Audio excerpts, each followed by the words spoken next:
Welcome to Journey Through the Gate, your paranormal portal podcast, as we delve into the many questions and wonders brought on by the supernatural experience. What's on the other side of the gate? Let's find out together.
Okay, there we go. Cisco mute. Sorry. Start all over. Hi, gatekeepers. How you doing? There we go. We're all back. 5-5, everybody. Can you hear me good? All right. Yep, got it. Thanks, Blue. Thanks, Chris. Yep, I know. It's terrible. All right, here we go. Let's bring this old grasshopper in. Let's see if he's muted. Hold on 1 second. Here we go. Steve, you there? Yeah, I'm here. Can you hear me okay? Yep, we're already off the rails. Screw it. Okay. I'm multitasking here. Got a premiere going over on 13 past midnight, right? Or Wow, I saw that. Missing Persons and Mysteries. See my sign back there? I got That's so cool.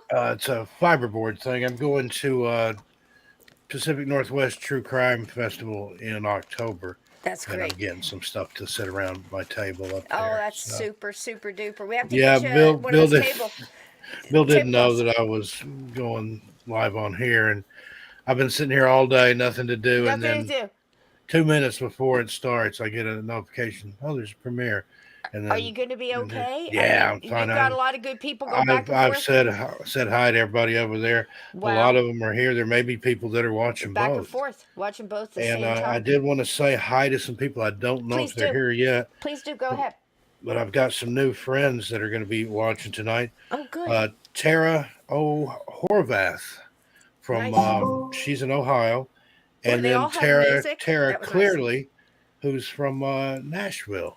The two Taras, they both messaged me within just a short time of each other, and on Facebook, and thanked me for all the stuff I've been doing, and all the videos, and about my grandmother and stuff. I forget exactly who said what. I'll have to go back in and read the messages. But hi to Tara from Ohio, who's actually, her mother's from Tennessee. So Tennessee connection all the way around. And she did find some Stocktons that she was related to. That's Tara Horvath. And then Tara, what was the other one? Don't ask me. Tara Clearly. But thanks. I sent them the links. They're going to come and watch the show tonight. So appreciate you ladies messaging me. And that goes for anybody. Anytime you want to message me about anything, I love talking to my people. So message Steve. He loves talking. We're going to do some of it tonight. So there's my gatekeeper mug. And Steve's got some lovely, lovely mugs over there with our book on it. Don't have my gatekeeper mug is in the dishwasher. But tonight I've got the... With their dishwasher safe. The minor figures oat latte. I've been there. You go. Drinking these lately. It's what do I got? Espresso with oat milk in it. I still don't know how you milk an oat, Steve. Yeah, I've got vanilla Hazelnut cappuccino. I And think it's hazelnut. I had Tastes like McDonald's hazelnut. this morning. I had breakfast delivered, but I'm sorry. I was going to save my coffee for then, and there's about 2 sips in there. You got a little You know how that McCafe in goes. there? Yep. So, that's amazing though that you've got you guys are doing a lot of important stuff over there at the Missing Persons and Mysteries and the Spirited Away series and stuff. And again, my best to Sandy. And look at all these wonderful gatekeepers we've got in here. We've got Maraid. Are you kidding me? AJK. Were you first, AJ? Were you first tonight? Oates I don't know that oats have breasts, honey. I'm not sure. That's a whole nother show. Look at that. Missing Persons and Mysteries. That's nice. That's a great logo. Fiberboard, yeah. I'm a big fan of logos, and because my parents were both in advertising, and how apropos that it comes up.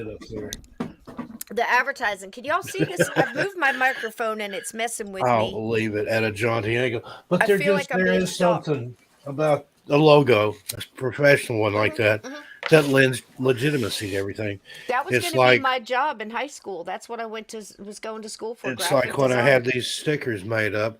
Yep, When we were love 'em. kids, stickers were currency. Everything. Remember STP, Everything. the oil stickers? Stickers were everything. Had those on my blue denim notebook. Yep. Yep. Yep. And on you had you wrapped your school books in paper bags. And then put stickers all over. And you put stickers all over them, drew all over them, and they were best book covers known to man. I swear to God. But if you go anywhere that I'm going to be, come up and say hi to me. Tell me that you're subscribed to the channel, and I'll give you some stickers. And then I do too. I still we had a trivia question. I don't remember if it was on this show or another show. I still owe somebody some stickers in the mail. I haven't sent them out yet, but I will get them to you. But yeah, when we were kids, stickers and cereal box tops. You remember that? You had to save 20 box tops from Post Toasties or Bazooka Bubblegum Comics. If you saved up enough, you could get X-ray glasses. You could see right through your teacher's skirt. From apparently, I think that was a direct advertisement. I'd rather have blind person's glasses. Wasn't it? The really dark ones. Some of my teachers. The lady was up at the blackboard, and the kid had the glasses on. Yeah, It had the arrows where you could see right through. Underwear. Actually, But I right saw a pair of those much later in life on the flea market. It didn't work. And all it was a little pair of cardboard glasses. And inside of it, it had like a piece cut out of X-ray film of bones. Mm-hmm. So when you put it on, it was an illusion. It looked like you were looking through at their bones. So I'm glad I didn't send all those box tops in. You could get a log cabin, and it was basically a plastic tablecloth with a picture of a log cabin's window and doors on it. You threw over your card table when your parents weren't playing bridge or whatever the hell it was they'd play at night and drink the martinis and everything. Had a bar right in the living room. And would start drinking martinis about 4. Listen, if you ever watch those old shows like Donna Reed or A Father Knows Best, everybody had a bar in the living room. Yeah, they didn't show it, but then again, I'm telling you, those people were whacked out of their minds by 7 p.m. They had martinis between Mother's Little Help or whatever she took. Yep, just popping. And then Dad's 2 martinis after dinner, or one before and one after, whatever it was. Hey, Aunt Edna. No wonder we had such a good childhood. Everybody was out of their mind. Yeah, go play outside. We don't care. It sounds My funny. parents were teetotalers. I'm just kidding. Oh, we God, didn't no. have a bar, but all my uncles did. I had an uncle that had a tiki restaurant. Remember when those were popular? Ooh, yeah. I was just talking to a guy about that. I shit you not. We were over at the Dollar Tree, and we were talking about the stuff that they had. And was it Dollar Tree, Dollar General or something? I can't remember. One of those cheap stores. And they had those grass fences. You remember those? They're like real thin bamboo all wired together, and you can roll them out and you can get you a fence. And I was talking about, I said, you remember all the bars in the 70s that were the big deal to go to? They had the little, you probably get a lei, around your neck and your picture taken. You know what I'm talking about. And it was all grass all over the bars. Well, they set them up like that because they were easier to set on fire and get the insurance. Once the fad was over, now I don't know, but it's still there. But when I lived in Las Vegas a few years ago, had Frankie's Tiki Lounge, and it was a throwback, and it was just like the old Tiki Lounge. They had all this surf music playing, and it looked like Gilligan's Island in there. Everything was made, like you said, out of the bamboo and the grass and stuff. And at that time, it was the only tiki lounge in the world that was open 24 hours a day. Don't know if it's still there or not, but that was fun because I remember Yeah, those. And those themed another one bars. of my uncles had an Italian supper club. Do you remember those? I'm Oh, they sure were the you do. best. Oh Where gosh. you go in, and of course we were family. We went in through the back, So and right in through the kitchen, through the baby. kitchen, took the Yeah. best table in the house, and then there would be Yeah, either a guy memories. playing like a Wurlitzer organ or Yep. some guy in there singing. And Somebody sing Bobby one Vane night to a be week up they there had a in a white clown tuxedo. that did like balloon animals and stuff. And That sounded like conveniently, we clowns. always missed that one. Mm. My parents actually didn't want to go on those nights because it was full of kids. Wow. Yeah, I can remember one of the best times. I remember y'all heard me tell the Chanel number 5 story, how my mom got, these expensive gifts and then she didn't want to use them. And I remember when I was packing up her stuff afterwards, I had found the bottle of Chanel number 5 that she never wanted to use, but it all dried up. So that's my theme. Use the damn perfume. Life is short. You know what I mean? Eat the big cookie. All that good stuff. I mean, these all come out of just, things in life. But the guy who gave it to her, so there's a knock at the door this one Saturday afternoon, and my mom would get used to, my dad was he was a piece of work, trust me. So anytime I heard the word beneficial or ones my mom wouldn't mention, the boxes would come out, we'd be moving because they could find my mom, but they couldn't find my dad. My dad owed all kinds of money to I'm was sorry, so but that's bad. just funny. It is funny as hell. I knew people I like swear that. to God. I mean, but you could. Beneficial was this like loan shark company, and that was it. But my dad was a hoot. I mean, I can remember my mom saying that he'd like hours in a month. He'd be out. It'd be Christmas, a couple days before Christmas, and he'd take his paycheck and go buy the bar rounds until they were gone because he loved to play darts and poker, and he was just one of those guys. You just don't marry him. Like some Don't kids I marry him. went to school with, they had to move every time the rent came due. Or, they'd live somewhere Well, 3 we didn't months. have to do that, but when they They'd found live somewhere us, 3 months, and then when they're about to get evicted, they go somewhere there else. was some scary ass people after my daddy. I swear to God. And then my mom was like tough as nails, so she could well listen, and sometimes they'd sit around wanting to buy it, buying us dinner or something like that because I mean it was a terrible story. So I mean he had 9 kids. I mean what a jerk, right? But he looked good. He looked fantastic in his suit, and he was great to hang around. You just didn't want to be related to him. It was just one of those guys. He looked like Michael Madsen and Robert Mitchum. So there you go. Okay, you can get away with a lot of crap. You look like that. So anyway, I remember, this guy comes and knocks on the door. Hang on one sec. He comes and knocks on the door. My mom, I could here comes. What's this? It's going to be boxes. I'm thinking this kid, and I'm hiding in my room listening. She winds up dating the fella. And he's I swear, I cannot prove it, but the man had to be, I think he was a hitman for the mob. But he was just so nice, and he was tall and handsome, and of course wearing a suit. And he used to take us into the best restaurant, Steve. And we'd go in through the kitchen. It was like the scene out of Goodfellas, because we'd go in through the kitchen. Everybody, hey, all the cooks, everybody'd stop doing what they were doing, say hi to them and stuff. And I'd get passed around and be like on somebody's hip, and I'd have a meatball, and then I'd have like some, all kind of stuff, being treated like kings. You go in there, you get the best table. They'd put a table up for them, so just like Goodfellas, and there'd be somebody up there singing all the little white tablecloths with a little candle in the center of the table, and they only, best food in town. Oh God, that was something else. I wish he had kept dating him. He took us to this racing horse farm, and we were treated like kings for like a week. It was incredible. Anyway, that was one of the guys I wish he had kept on dating. He was something else. But those are the times we're going to talk about tonight, because Asbury Park, my dad was an advertiser for Asbury Park Press, And Asbury Park Press Building was always there, right on Main Street, there in Bangs Avenue in Asbury Park, New Jersey. And that was about 2 blocks from the famous boardwalk, where it was set up very much like Coney Island and had everything. The arcade, it had a roller coaster that go out one building and go into the next and come back around. It had the big swings that would go out over the ocean, so your legs would be over the ocean as you swung around. Scariest crap I've ever been Oh on. man. I was a little kid. I can remember being on that thing. But yeah, so I mean, those kind of things, I don't know. It's so hard to sticks with you. describe to people if you've never been there. You know, if you've never lived in Coney Island or been to Coney Island or been to the Tennessee mountains like you grew up in, or lived by the ocean or in the mountains or anything like that. So it's always a trip to go back, and that's what I was kind of going to do with you tonight. So how you doing over there on your live stream on The premiere, it's yeah, still several over going? there watching. Let's see. Go Let's over there and give that a like, guys, if you can jump in there. And if you jump wouldn't over mind, to Missing Persons and Mysteries. It's Everglades National Park. oh, that's Mysteries, cool. Legends, and Disappearances. Looks like we got about 500 watching over there now. Go ahead and give it a thumbs up, and then go back and watch it later. It's a really, really good video. Yep.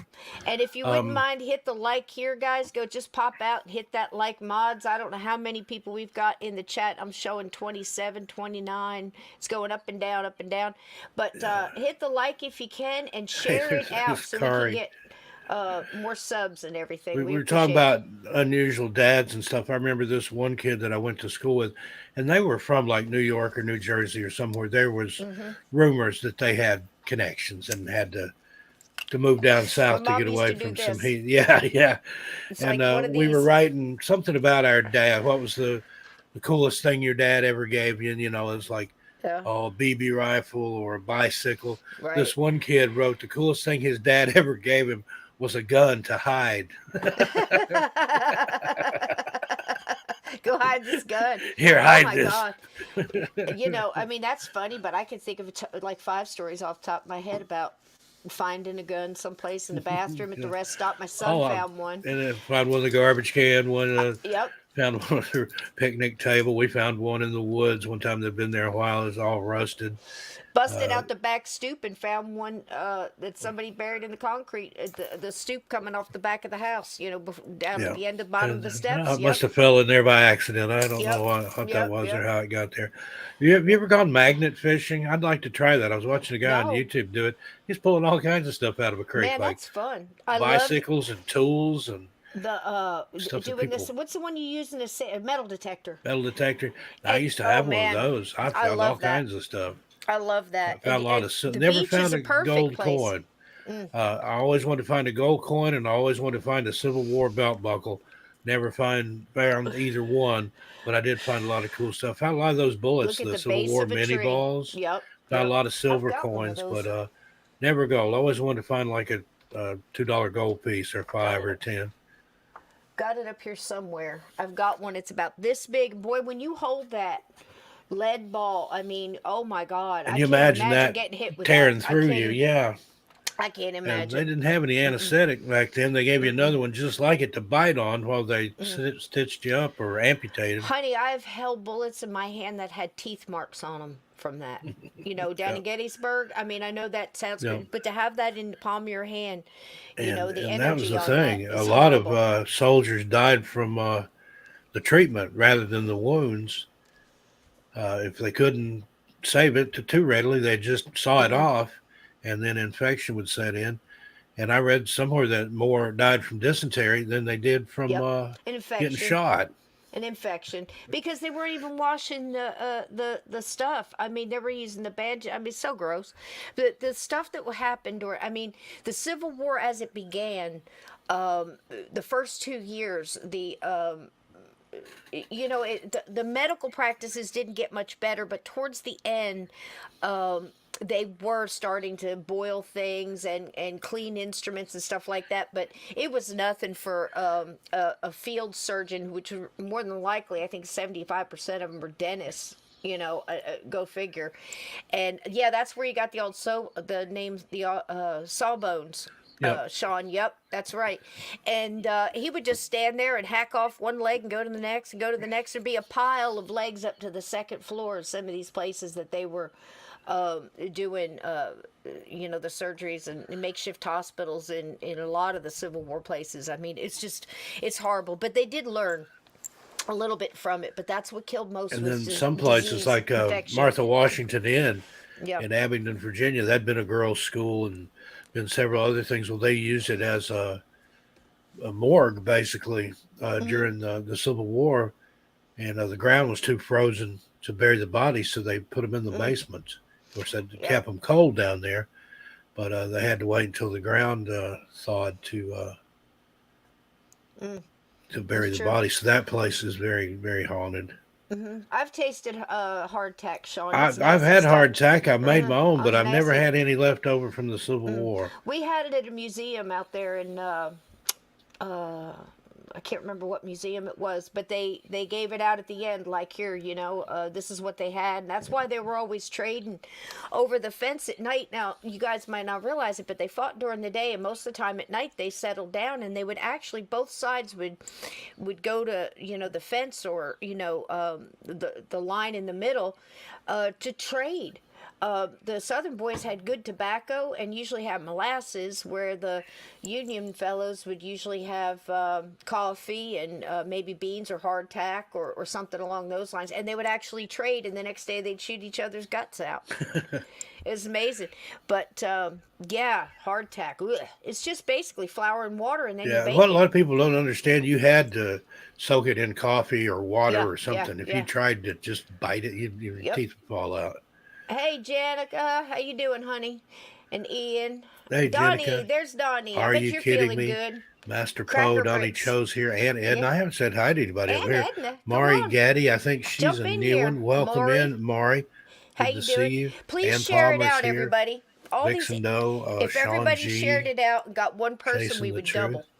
Ian, Chasing the myself, Lynn Dannison, Linda Lee Chavez, Vixen Doe. Hi, AJK, sweetie. Pam Smith, Roseworthy 6. We got some new people Hey, in here Blue. tonight. Good to see everybody. Hey, darling Blue. All your regulars, the gatekeepers, and the new people. Maraid's here. Chris Jarvis, Jeanette Love my Sanchez. gatekeepers. Yep, love my We just kind of gatekeepers. hopped into it and took off and didn't. Didn't I even got look. I something feel bad. hanging off Everybody my beard bacon, there. everybody. Here's some bacon. I feel bad. We jumped in. Coffee in my beard. And listen up too. Help out any way you can. Like I said, just liking it, commenting after the live is broadcast, and you want to comment under it. It helps with the YouTube algorithms. I appreciate you so much. Thank you for doing that, and I'll go in there and answer it and like it. And Hey, there's one of the Taras. Tara Hey, was just Tara. telling her, Tara or Tara, I don't know what you prefer. How I've you only doing? Welcome talked in. to you Welcome in. through text. She's here. But I'm thinking you're the one from Ohio that's an actress. Am I correct? So there was another Tara that messaged me right after you did. She's in Nashville, and I thought that's weird. What's the odds of that happening? One right after another. I hear myself talking somewhere. Are you talking somewhere? Are you haunting yourself? See, you're getting EVPs from yourself from the future or the past, or is it in real time? I can hear myself in my headphones. Let me see who that's Is at. it on your phone? Did you accidentally turn on your phone? Sometimes with me, it's my phone. Yeah, I've got these Alexa doing the glasses. tech. These are Alexa powered glasses. I can ask her what And she time it turned is or them what on? the weather is, and it talks. It's not in my ear, but right by my ear, so I can hear it. Well, she turned the volume up on the. I was looking for something my for my phone. mods. Did she? She's bad, Alexa. What do you got, a Siri or Alexa? And why are they women? Why can't they be like Sam Elliott or something like that? Sam, hey Sam, what's the weather going to be like today? Hello. I argue with Good my- morning, darling. And I then can I've hear got him a now. Alexa Echo Show sitting on the other side. For of all the thing. newbies, if Now- you see the mods, we got Black Ops mods here, and they're going to throw down links and welcome you in. I see they're doing that already, but don't feel bad if somebody jumps in here and they bake a real quick batch of shut the fuck up cakes for somebody, because we keep this chat just real chill. This is where we gather together. This is like a bunch of us around an old campfire or something, telling ghost stories. and Speaking sharing of, you know ideas. what I did this past weekend? What'd you do? KPNL Radio had a thing out here Oh for yeah. underprivileged children. Oh, We wonderful. we took them out in the woods and left them, and they had to And you find their threw way them in the back, and then fire. they don't feel so underprivileged. And no, I'm kidding. I'm kidding. We took them Hell of out a to way. Scaponia Park, so named Nice. because it's halfway between Scappoose and Veronia, and it Okay. is haunted.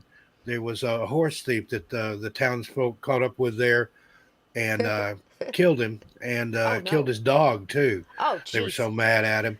Oh So they jeez. see a ghost of a man and a dog in this Oh, park wandering around.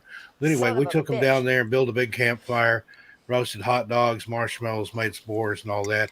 And I told ghost stories around the campfire. And everybody Man, it had didn't so get any much better than that. fun. Doesn't get any better And than that. the kids were so incredibly polite and well behaved. And I think it's because it was so dark and scary down there. Of course, I told them the legend of the place we were at. Mm. But I had a good time. We may make that a regular thing. I'd like to do that just in general, just like Yep. travel around the country and have campfires. And Just bring your own fire. and if you're close by, everybody come. Bring your Why kids. not? We'll sit around the Why campfire not?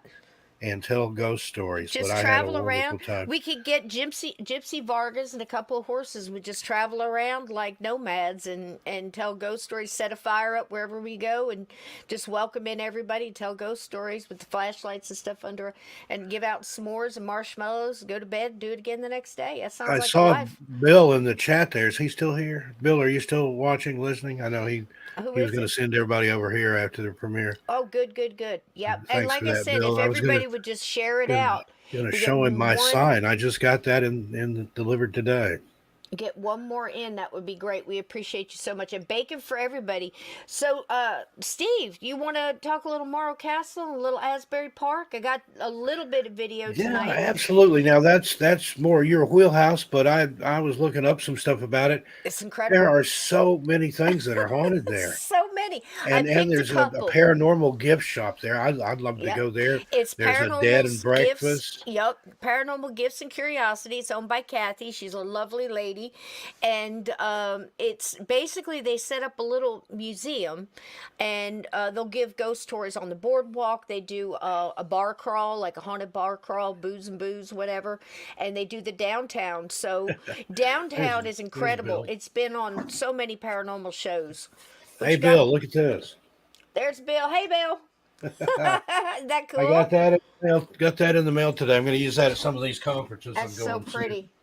And Tara, I was just going to mention to you in August, I'm going to be at the Dogman Conference in Paris, Tennessee. That's not too far from Nashville. Come on out. If you come to the conference, I'll give you some stuff. I'll sign a book and give it to you. How's that? There you go. Welcome in, And Bill. We love I'm you, hoping man. Bill might be able to join me at that. He's only 45 minutes away. Now Sandy's going to be there with me, but if Bill can come, we'll have just all of us. I'm not presenting at that one, but I am on the panel. They're going to put up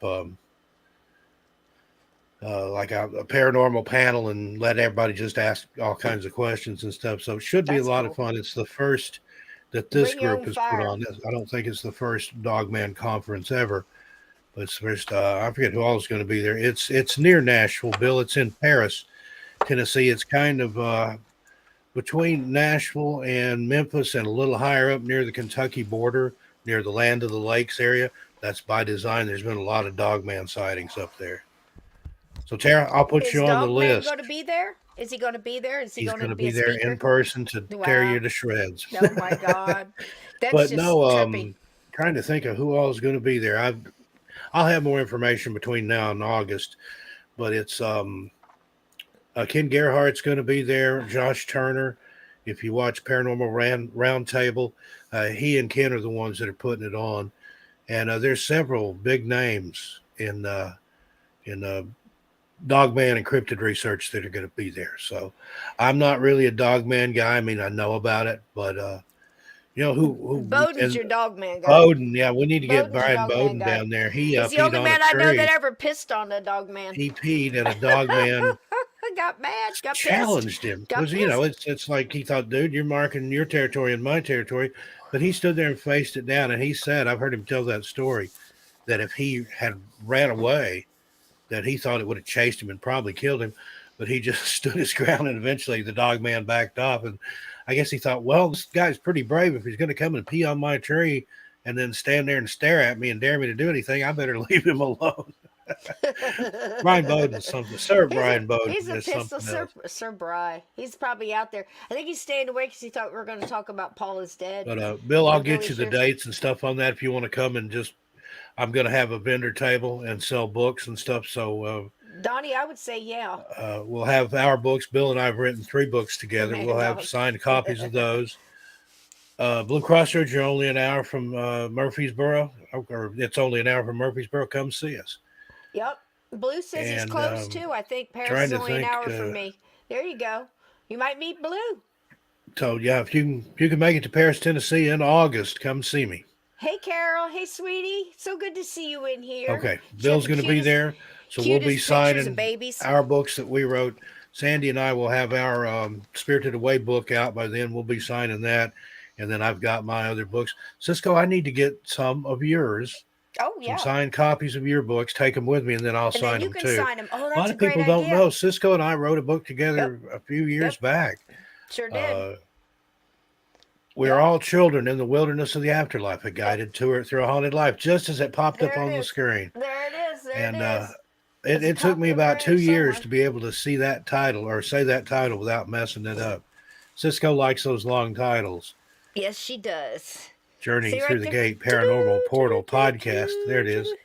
And it's Yep. And all Cisco of my did the heavy emails. lifting. It's her stories. I just came along behind her and sort of commented, did a color commentary, much if you fun. will, on it. But there's some amazing stories. But it was cool. She didn't know what I had written until I'd finished the whole book. It's true. And I sent it all to her and I said, let me know what I've got to delete, what I've got to change.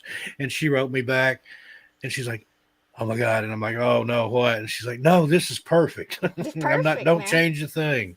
Don't change it. And then I Yeah. think the hardest thing was getting it into paperback format. We had It's to rough, dude. beat it to fit and paint it to match, put a little Bondo on the corners. Right. Lots of glue. But we got it there. Lots of cutting, lots of pasting, lots of. It didn't like my margins, and I'm picky about my font. I'm here to tell you, I am picky about my font. She is.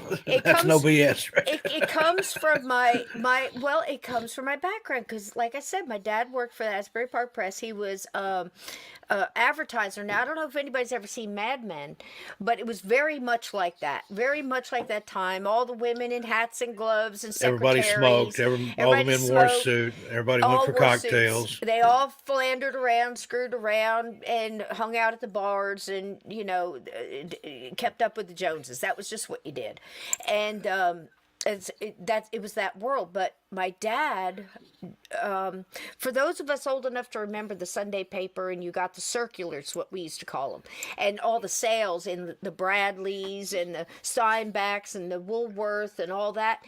A lot of that was all hand drawn. I mean, even like the televisions and the new Zenith and the new suit for women and stuff, all of that would be hand drawn. Well, my dad did that. He hand drew all of that stuff. Do you remember those Curtis Mathis ads? I thought about Yes. those the other day.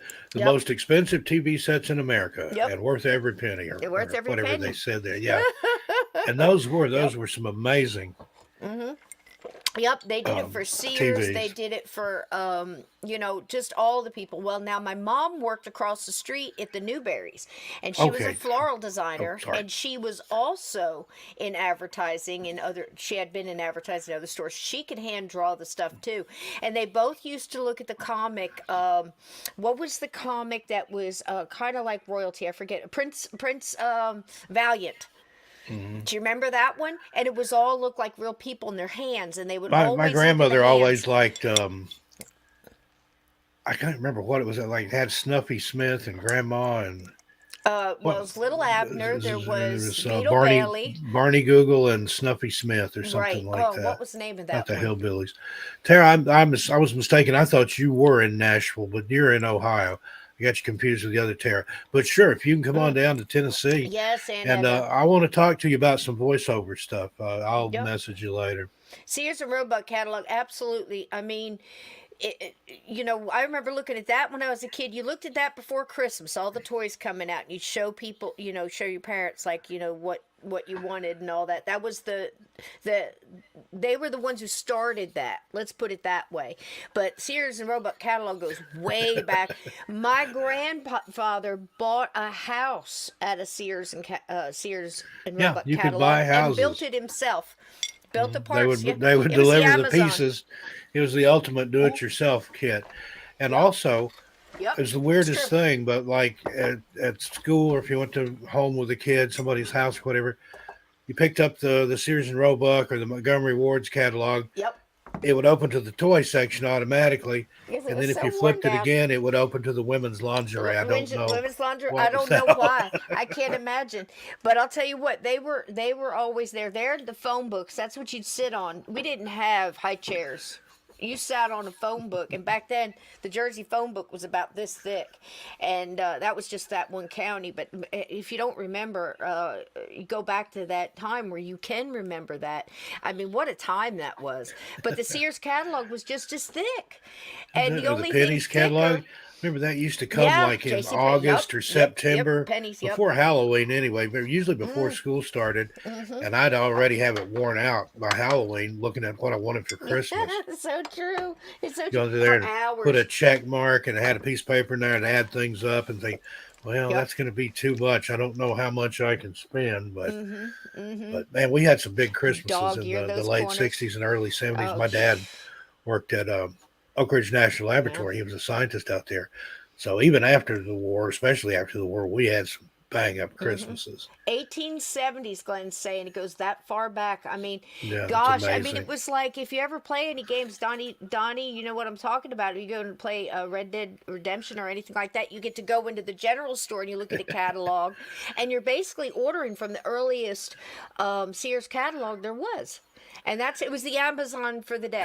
Trying to think who else. Chris Jarvis is laughing at Montgomery Ward. They're monkey wards, we called it. Yeah, But there's Montgomery Montgomery Ward. Ward catalog. There was the Yep. Sears and Roebuck catalog, or Mm-hmm. just Sears later on. There was a Mm-hmm. J.C. Penney catalog. There was Mm-hmm. United General Products. Does anybody Mm-hmm. remember that chain? J.C. Whitney. Had service For us merchandise. motorheads out there. Yeah, remember J.C. Whitney catalog the still going J.C. strong. Whitney Yep. catalog. Probably the only one of those still in existence. And J.C. Whitney. used to get Mm-hmm. the Henry Field catalog. I think was that That one the I guy don't that had the remember. Sounds seeds in familiar it. though. Oh yeah. I think it's Henry Field Mm-hmm. catalog that had all the seeds and stuff With in the it. Farmer's And Almanac, used to get that too. yeah, Yep. and they Yep. my grandparents, especially on my mom's side, they lived and died with the Farmer's Almanac. Mm. Even though my uncles swore that my grandmother was more proficient at Yep. predicting. When they slaughtered hogs in the fall, that's what you did. That's when you slaughtered hogs and cured the meat.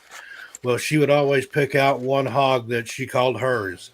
And when they slaughtered that one, she would get in it and poke around in its insides, and she could tell what kind of harvest they were going to have next year. And my uncles, of course, they were growing up. They grew up on the farm, working on the farm. That was why she had 10 kids, my mom and 9 brothers. And that was why it's cheap farm hands. They had a dairy farm. They raised pigs.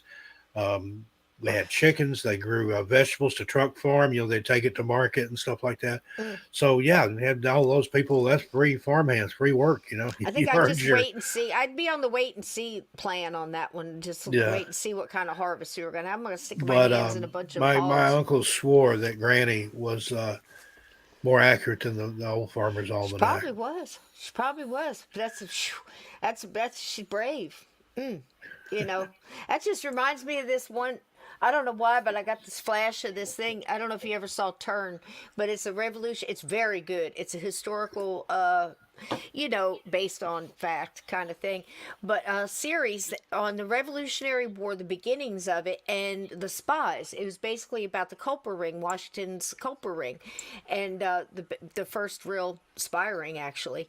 And it was just fascinating, all the different stuff they did and how it was to live in the town and not know who was your enemy and who wasn't. You were afraid to say how you really felt about things because everybody turned on each other, right? That's, I guess, where you get the name from. But anyway, this one guy that you thought was just this real mealy-mouthed little dude, real fragile little fella, turned out He was the toughest one of them all, boy. When he got kidnapped, he like escaped. They chopped half his foot off. He got away from the redcoats by hiding inside the old carcass of a dead cow. Jeez, can you imagine the smell? In the winter, and Well, he lived maybe through the smell night. wasn't too bad in the winter, but still. Ugh. Oh my God! And he stayed in there all night long just to basically survive because of the cold, you know. And there he was inside, come out the next morning all shaking and shivering, half a foot and all, man. And you know, sometimes you can underestimate people. You know what I'm saying? But Have you ever heard those stories about where somebody was lost in the wintertime and they found a bear that was hibernating like in a cave and they killed it and then crawled inside the carcass to warm up rather than freeze up? I've heard those stories. I've heard them. I've never seen them, nor have I done it myself. I don't know how far I would go. I think I would have crawled up under it before I'd have got in it. But you know, you never know. You never know. Hey, Sarah Lee, nice to meet you. She says it's the missing person. Welcome National in, Park Steve guy. Sarah Lee. Well, welcome in. I'm over here on Monday nights with Cisco. She's a dear friend. We wrote a book together. And, we're just hanging out, having a good time. I forgot what we're talking about. What's the subject tonight? Tomorrow, New Jersey. Asbury. We'll get there. We're working our way up from Tennessee. We're working our way up there. We're working our way out of a dead bear, for God's sake. I'm still sitting here trying to think of how cold would it have to be. I think that's a new saying. If I was about cold to enough freeze to crawl to death. inside a dead bear. Well, if the bear's sleeping and hibernating, I just kind of cuddle up next to it. Put my arm around it. I've been in worse situations. Now, if you're going to switch it to that, well, you know, we're going to start talking about what's the worst thing you ever woke up next to. I have to say, you've heard about Coyote Ugly, right? That's a whole nother show, man. That's a whole nother show. But I never woke up inside a dead bear. I can say that for sure without having to think about it. That's for sure. Welcome into everybody new. Thank you so much, and hit the likes. Welcome to all these wonderful mods are going to make you feel welcome. I meant to say they are fantastic, and everybody in this chat is just wonderful. These are the Donnie, gatekeepers. I didn't say I wanted to spoon with a bear. I said I would before I would freeze to death, and God. I would kill it and crawl inside it. That would be the last. I can't get past the smell. I can't get past this. Well, and if it's something that had been dead for a while, even in the winter, it's going to have a smell. The gooey wetness of the whole thing. And the maggots. The gooey. Oh, okay. I knew that would done. get you. Woo! Cisco's out of here. Now, Glenn Danson says he's woken up smelling like a dead bear. Oh. I can't even. Oh, my face. Oh, jeez, I'm getting sick. That would be so awful. I don't know. You know, you do things when the adrenaline's pumping. You know what I mean? It's just survival kicks in. Yeah. So I can't say never, but I don't know. I think I'd rather set the thing on fire Now, than Vic trying to hide. set the bear on fire. But No, if you're I've trying to often hide, said that's that if I'm ever lost, if I ever go lost in the woods, especially after covering some of these cases and seeing what's happened to people, I'm going to build the biggest damn forest fire anybody's ever seen. They'll find me. I'll probably go to prison for arson, but better tried by 12 than carried by 6 or left out in the woods to be squirrel food. You know, so. That's a thought, Steve. You might be onto something. That might be what all those wildfires and stuff are about. It's just people somebody asking trying to for be help. found. Just somebody trying to I get built some a fire. help. Nobody came and got me. Yep. Look what happened. Oh, geez, golly, how did we get here? Crawling out of dead bears and setting wildfires. Talking about arson now, dead bears. Oh my God! And all right, so Asbury Park. There's no bears in Asbury Park. Before I forget, got a just lot of want to crazy say, shit, but no bears. tomorrow I'm recording with Josh on a Paranormal Roundtable. I don't know. I don't think it's live. I think he pre-records, but if it is, come watch me. Watch my Facebook channel. I'll put. Oh man, that sounds like fun. I'll put a message up there. I've never been on Paranormal Roundtable, but that's one of my favorite shows. Tell him I'd love to Josh jump in is sometime. just enamored with my storytelling, and we had some similar experiences. We found out. We talked when, kind of like me and you, Cisco. He's like, "Can I call you for a couple of minutes?" And we got talking, and before you know it, like 2 or 3 hours had gone by. It's gone. Time goes. Cisco holds the record, I think. We talked for like 7 hours. Yep. And then Heather Wade, son of a bitch, that Art Bell's producer, she and I talked like that. We talked for 2 or 3 hours. We did 5 hours of the show and then talked for another 2 or 3 hours. It was daylight the time. But Cisco and I think, have the record for the longest And we weren't unbroken even tired. We conversation. weren't even really tired. I mean, we could have gone on if we were trying to do a contest or something. We'd still been there. That's a fact. But oh God, I'm still thinking about the ooey wetness and that warm. And it's dark, Still thinking dark, about that, and you Bear. don't know what it is, and it's sticky, and it makes that sticky wet sound when you touch it. Oh my God, no, stop it! My imagination's way too good. If we keep on this topic, we're gonna get banned. You know, we might get banned. Blue. You know, it's happened before. I can't believe you could talk about Nazis, but boy, you mentioned that Disney's Nazi, and that'll get you cut right off. And we probably just lost this show. Goodbye. Get the Nice mouth. seeing you. The mouth is bad. So anyway, Asbury Park. Yep. The thing about it is, I feel akin to it because, like I said, my parents met there, right there in the heart of Asbury downtown, and there's so much that went on there. That was definitely a hot spot for all the Native American villages. Everybody would come in the spring and the summer. A lot of tribes that didn't see people all year met there because you go there for, you know, fishing and oysters and clams and, you know, those kind of things, and just, you know, just like everybody else. So it goes way back. All the maritime mishaps. So you think you got 138 miles of coastline here, right? That's a lot. And you've got the hub right going into New York and all the ports of New York. So everybody that was headed toward Ellis Island, all the immigrants that were coming over for hope of a new life and a new place, all came through here. So many shipwrecks. We talked last week a little bit about the wreckers, Steve, and how they used to wreck ships, and And that was so they could plunder them and then burn them to the water line. Absolutely. If there was anything left. Hey, And Susan Woodcarver. Hey, Good to see you. Susan. She Welcome said that in. Josh is live on Tuesday nights. I guess I'm going to be live. Fantastic. Well, I'll be there to cheer you on. So I'll send a link. you've got all of that, and you've got the history of it. And in the early 1800s, it was pretty much just an empty beach. I mean, you had the beginning of Boardwalk Empire, which is basically Atlantic City, which is, I mean, I'm telling you right now, guys, if you're I'll be right thinking back. about Atlantic City and how bright and wonderful and beautiful it is, it's a shithole. And it's absolutely horrid. Once you step off the boardwalk or past the parking garages, you don't want to walk through Atlantic City. And I remember when I was probably 10 to 13, somewhere around in there, you know, talking, listening, you know, at the table and hearing the dinner talk between my relatives. Two of them owned businesses in Asbury Park, right there next to where my father worked at the Asbury Park Press and where my mother worked at Newberry's and did all the windows.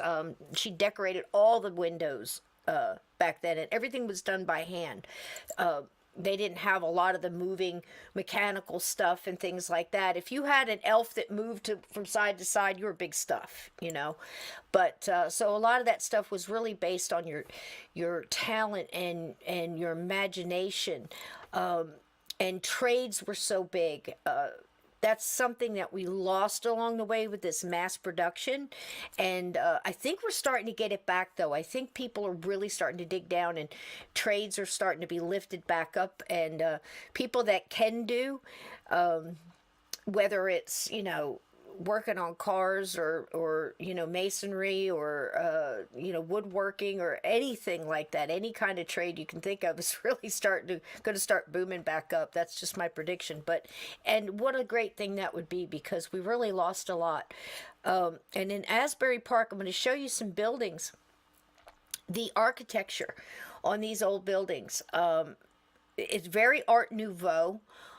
Everything is ornate, very much like if you've seen the recent HBO series, The Gilded Age, where they have all of this overdone French influence with the gold gilded picture frame almost looking molding in their living rooms and stuff like this. Well, in Asbury Park they put it on the outside, and there's gargoyles and mermaids and fish, off the corners of the building where the water comes out the drain hole and comes out the fish's mouth. I mean, just one thing after another. From one end of Asbury Park to the other end of the boardwalk, it's not much more than a mile, but it goes way out away from the boardwalk, and then you've got your downtown, and then it turns into Neptune and more of your housing.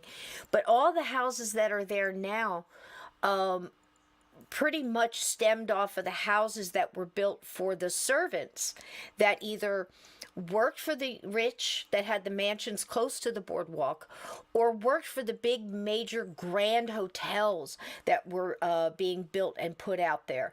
So it was amazing. The further away you got from the boardwalk, the smaller the houses, the more that we would call them bungalows. Most of them were summer homes. Everybody went back to the city or back down south, wherever they came from, for the winter, but the summers were here. And it's still very much that way. We call them snowbirds now. They go back and forth from Florida to New Jersey, but it's still something that's upheld now. But in the summertime, there was nothing like it. It started really booming after one man came through. He was a brush salesman and manufacturer out of New York, and his name was Bradley. And Bradley Beach, the town Bradley Beach, is actually right next to Asbury Park. And he made a little house there in Bradley, set up a little house, him and his manservant. And I do that because in his biography, it's in quotes. This guy was from the islands, and he was very much into self-preservation, and salt air is healthy, and breathing this fresh salt air was very good for you. So he talked Bradley into coming to the ocean for his health, and to soak in the ocean there and in the sun, So he enjoyed it so much. Bradley was looking across at this unowned, basically unclaimed little area over there. It was all grass and sand dunes and just, not much to look at. And he thought, if I built a resort here, someplace that people could come and stay, everybody could enjoy this. So he bought it, and for absolute steal. And he named it after somebody that he held in high regard, Pastor Asbury, who was the head of the Methodist Church in the United States. So Methodist was real big here. That just skyrocketed when all of the churches started getting wind of this and started coming to this little spa resort. And all it was a hotel that he built, and everybody just hung out, on the beach and in the sand, and then went back to the hotel and ate grand dinners and, got dressed up. Think Titanic time. Everybody got dressed up, big hats, and, He was one of the first ones, Bradley, to think about why they had to put up with so much of the sand. The sand was great on the beach, but it wasn't so great in the hotels. And people were still bringing that because you got to think the sand and everything. There was no main paved roads. There was no boardwalks. It was just the sand dunes, the ocean, the beach, sand dunes, and then they went right into the hotel. And he was one of the first ones who started thinking about boardwalks. Now, the first boardwalk that was actually built along this coast was in Atlantic City. And you can see that in the Boardwalk Empire. that was out a couple of years ago. It's a good show. It pretty much kept it the way it was. It was very strange in Atlantic City. There were things like pancake shops just out of nowhere. Nothing like you would think about today. There were a few clothing places and luncheonettes to sit and eat. But there was also weird things like babies in incubators. Like this is where they would set up, not in the hospital, but here on the boardwalk, they would set up just a big store window with all these baby incubators in there. They'd actually bring them from the hospital and keep them there. Why, I don't know. It was something that people just stopped to see. And you'd have weird exhibits like that. Like you'd have... out of nowhere, you'd have this lady who twice a day would had a trained horse, and she would ride the horse off of this tall pier into a deep pool. And this was an exhibit that they would do. Just a whole lot of different things like that. It really didn't start getting more carnival-ish with, like, say, the freak shows and things like that till much later on. In the early 1890s to early 1910, 1920s, this is the kind of stuff people came to see. And certain things started to really happen to propel the idea of going to the shore much further. Like, like stars like Houdini would come and do shows from Asbury Park. In fact, he did it so much. He was based out of New York, but he came so often that his mother rented multiple rooms, like suites that all connected in the Empress Hotel on Asbury Park. And while Houdini was out giving a show somewhere else in the country, his mother actually passed in this hotel. Now this hotel, the Empress, is still there to this day, and it's kind of creepy. Just because of the place it's in town. I mean, it's like not the best at night, but the hotel is still there. And it's very much haunted. However, I don't believe it's haunted by Houdini's mother. It's haunted by a maid who worked there for about 30 years and will still come and make your bed with you in it, and unpack your suitcases and things like that, and scald you, scare you while you're in the shower. That's a good one. But she's still there, along with two men that haunt the Empress Hotel so far that we know of. And I've heard tell that they have, in one floor there, a child that bounces a ball and plays in the hallway. And they think that that's a child of probably a parent that had a drug issue. Here more in the more modern times, like around in the the 50s, late 50s, early 60s, and that child died. I don't know the story behind that, but that's just the Empress Hotel. And I count that in tonight because it is right on the boardwalk, and it's on one end of where Asbury and Bradley Beach meets. Now back to Mr. Bradley. When Mr. Bradley started building up, he sold a lot of the property to his friends that were high up in the Methodist church.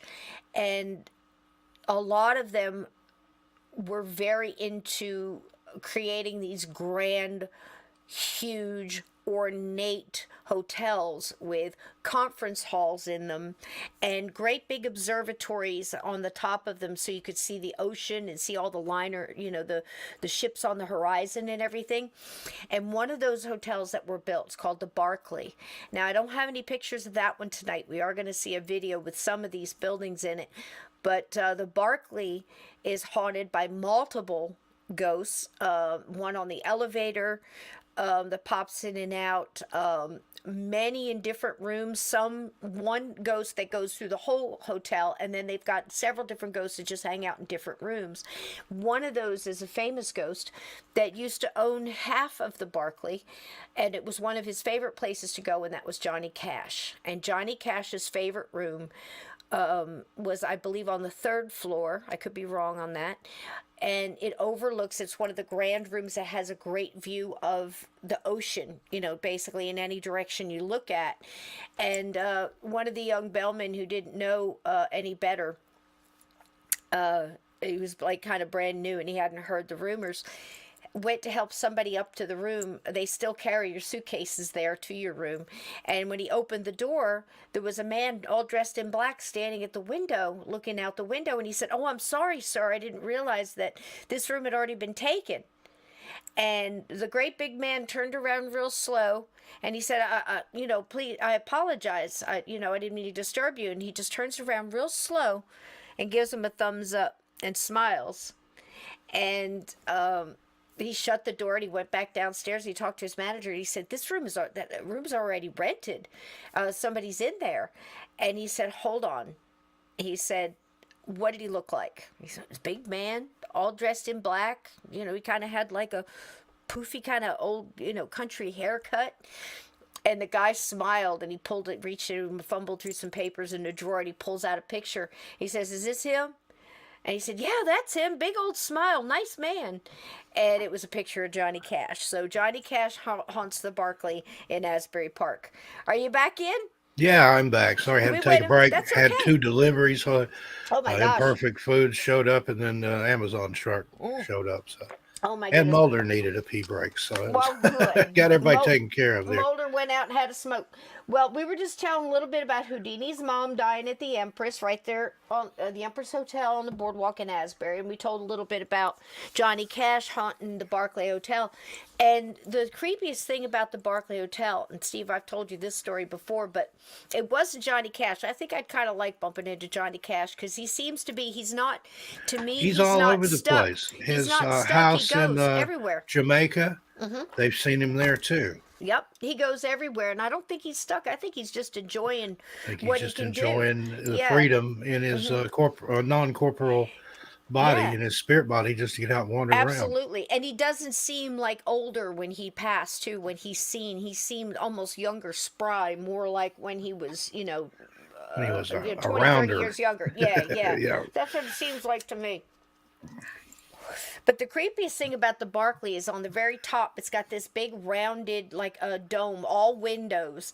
And you always look up there and think, oh man, that must be like an observatory, or maybe they look at stars, or, I always looked at it as a kid and thought it was so neat until I went on a tour later in life and found out, no, that was the place that if you had that sister that wasn't quite right, or you had that cousin that was a little wacky, or maybe, didn't act the way they should out in the social with social elite, you would check them in and they would take them upstairs and lock them upstairs so your vacation was over. There'd be one nurse and that whole place would be filled with kids that didn't act right or might have been semi-retarded or autistic or whatever they called you back in the day. And the thing about back then, if a girl wanted to marry a boy that her parents didn't approve of, or even date a boy that they didn't approve of, they could have her committed. Absolutely. That's scary to think about. A headache could get you committed. If you said you were a little depressed, you having a bad day, Margaret? No, I'm fine. Thank you very much. I feel great. Everything's cool.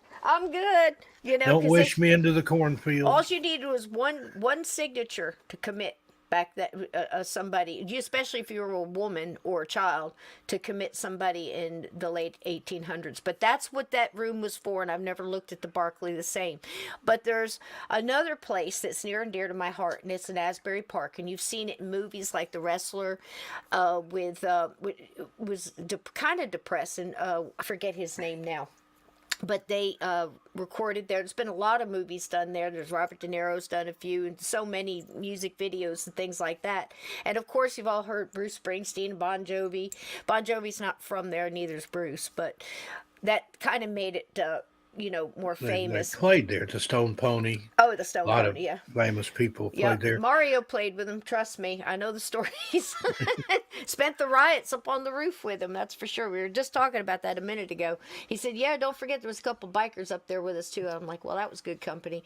But in here, you're going to hear tonight. You're going to hear another story about a ghost biker. But I thought we would start off with the Paramount Theater and Convention Hall are right there in the pier in Asbury Park. And back when I was talking about Bradley, everything, once he started selling, they started building the hotels and the people started to come. It was really getting to be more of a resort area, and they did put up the boardwalk, and then they built these grand piers that you could fish off of, which are still there today. So there's one on each end, and on this very end is the Paramount Theater, which has a lot of that ornate Art Nouveau stuff on the outside, and these wonderful tradesmen from all these different countries came and put all their thoughts and talents in. And at the very end of that pier, there is a convention hall, which is a small theater, and I've got pictures of that so you'll see the inside. I've seen many a concert there. Fantastic. But at the end of that pier is where in 1938, the Morro Castle wound up, that was the end of its voyage. It was going from New York to Havana, and it was a short trip, usually a week. You'd get on, on a Saturday morning, and you'd be back by, Friday of the next week.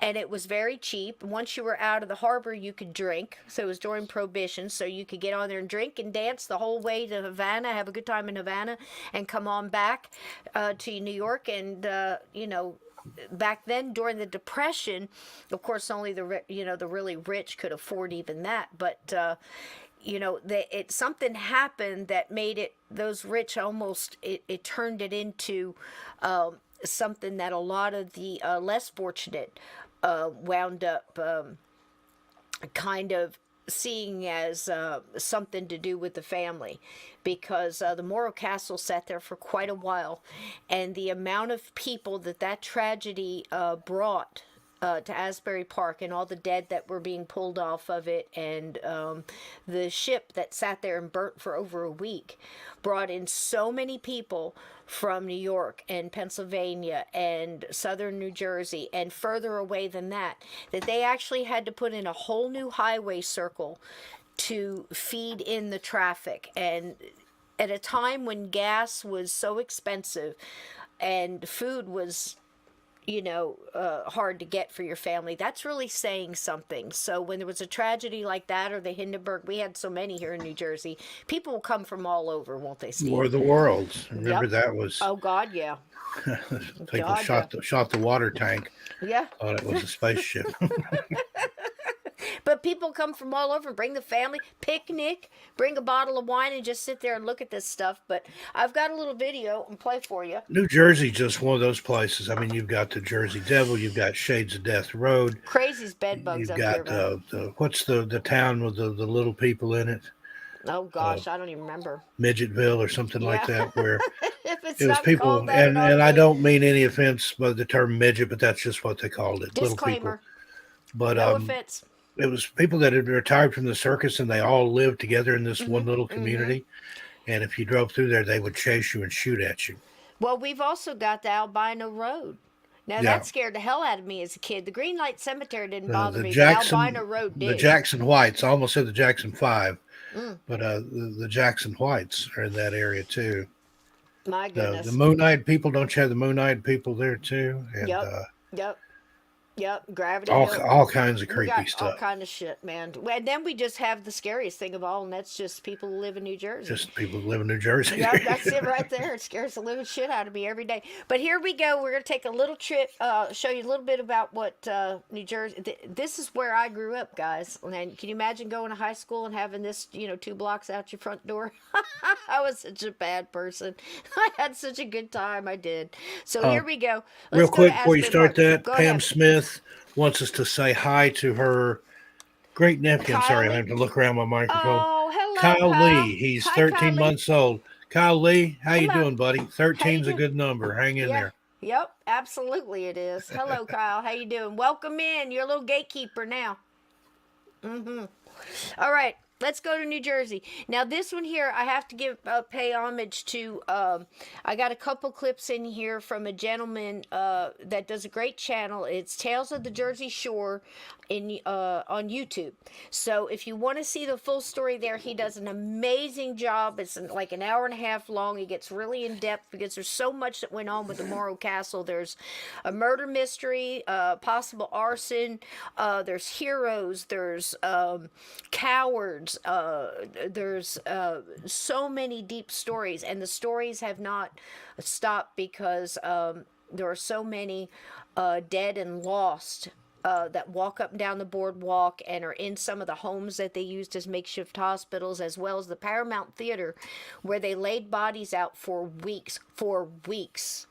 Okay, can you imagine, I hate to say it, but the smell alone, waiting for people to come from other Plus, a lot of those people, in addition to being dead, they were burnt. They were. So it burnt Horrible. Dead flesh. Oh, that's just... Yeah, can't imagine. And so many the they smell. didn't even recover, and then so many that died in the hospitals and stuff And like then that. to this day, I've heard that they still hear the sounds of people screaming offshore. They're like out in the water. Help, save us, that sort of thing. Yeah, Wow. and there's so many. It's not the only one. There was another one in 64, I believe. It was very similar, so similar in so many different ways, including the arson and everything else, and the fact that they didn't use a lifeboat. So very much like the Titanic, not all the lifeboats were used. Not all the lifeboats that were used were full. And in this case, most of them were full with the crew and not the passengers. So there was so much going on there too. So here we go, a little bit of Asbury Park here, and we can talk and stop it along the way too, Steve, okay? Okay.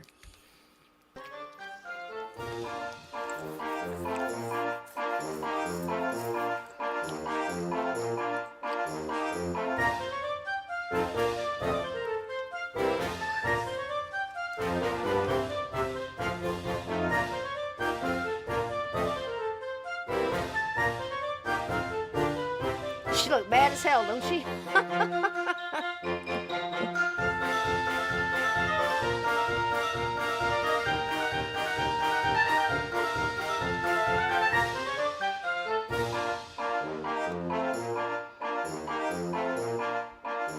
It's a carousel.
Since the Titanic, no disaster of the sea has so shocked the world as the tragedy of the American luxury liner Morro Castle, in which upwards of 100 people lost their lives.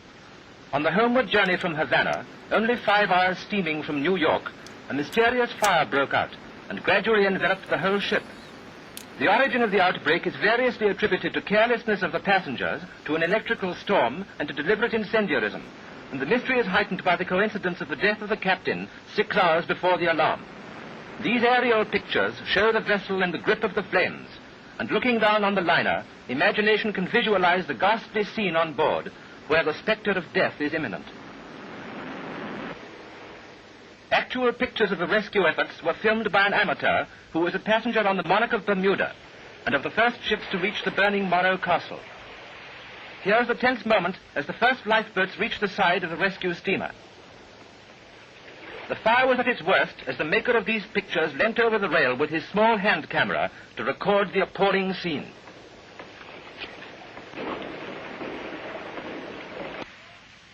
Residents along the New Jersey coast crowd the beaches in readiness to lend willing hands to the rescuing lifeboats battling their way through the breakers to the rocky shore.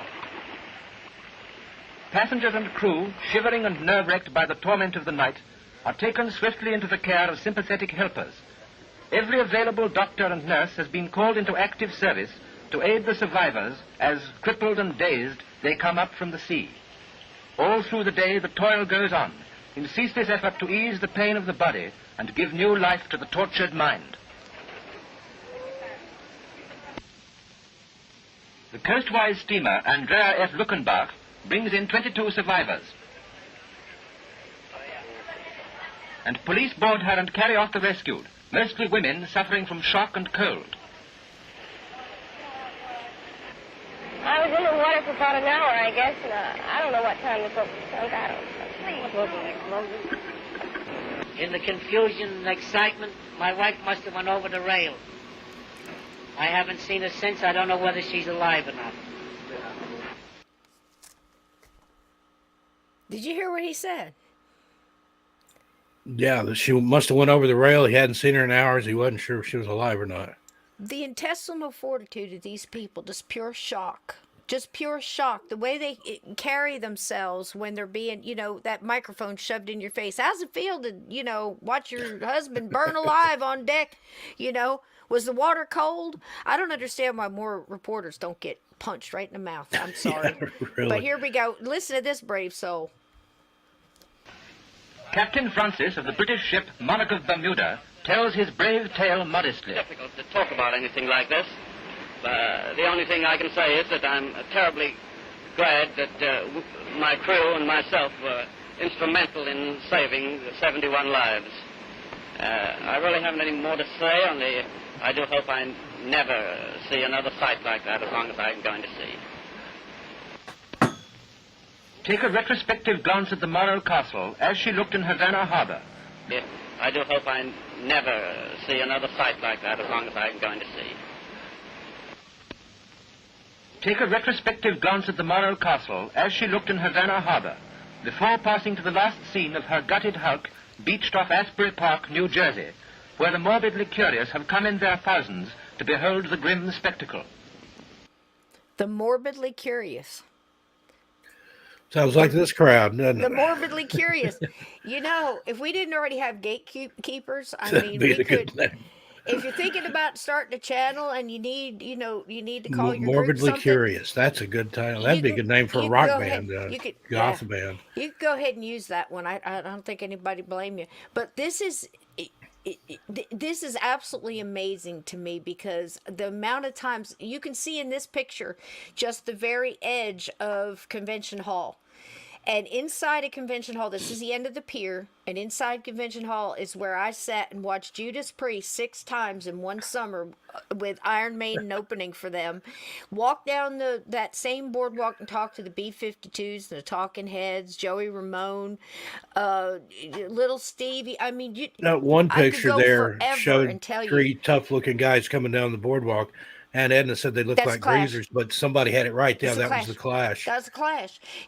That's what you did. We would go there. We're West Belmar girls. So what we did, we went to school. You changed your clothes. You put on your AC/DC t-shirt or the band's t-shirt, if you were so inclined, or if you were a shit, you do like the opposite, like whoever that band was in competition with, just to be a jerk or whatever.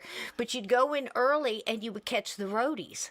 So I always had a bottle of, you'd stop at liquor stores on the way. You get a bottle of Jack Daniels. You're in. You are in. You get a roadie and some Jack Daniels. Next thing you know, you got a backstage pass and you're partying. And then you could walk home from the boardwalk and go to school the next day and talk about it. It was amazing. But this pier right here is just so it in every place has it, but you look back decades and decades and what went on there and the amount of people. Look at the amount of people on the beach. Now you imagine the energy. You see what I'm saying? It's incredible, really. And this is great footage. I'm blessed to bring it to you. Mari in the chats are saying that she went to some of the same concerts back in the 80s, but hers in Lifeboats Charlotte, that were North never Carolina. launched hang from her davits. I went to the charred and same twisted by the shows fury in of the Knoxville, blaze. Tennessee. Nothing is left but the skeleton of the Look at once this. luxurious Look at how liner. much it burned. Here you get an idea of the inferno still raging in the hold of the vessel. Note how the waves, breaking on the hot plates of the ship, send up a cloud of steam at every contact. And while the smoke still rises from the derelict, all the world waits the results of the investigation. Look at that. Look at that. Now, was it grounded there? Did it actually beach? You see didn't it? I Look mean, at how close. Yeah, Look. I was going to say the water Look. can't be that deep there. There's right there. This is the poster to purchase tickets. Now remember I told you this 14 was days, the Depression. $115. This was the Depression. This is And when so a it was family wealthy of five. people. It was well-to-do people that were Yeah. on that boat. You know, hardworking people would try to go to the factory to work all day to, you know, get some potatoes and, you know, a hot dog or can of Spam or something for his family. And look at how much it costs. Like I said, you get on the ship, you party. As soon as you're out of the harbor, out of New York, you could start drinking because it was legal. So this is, you know, now what they didn't know. Now this was coming on the way back from Havana. On the trip before, just before this one, this ship was loaded up with cases that are marked with equipment and other things that were marked on these big wooden crates.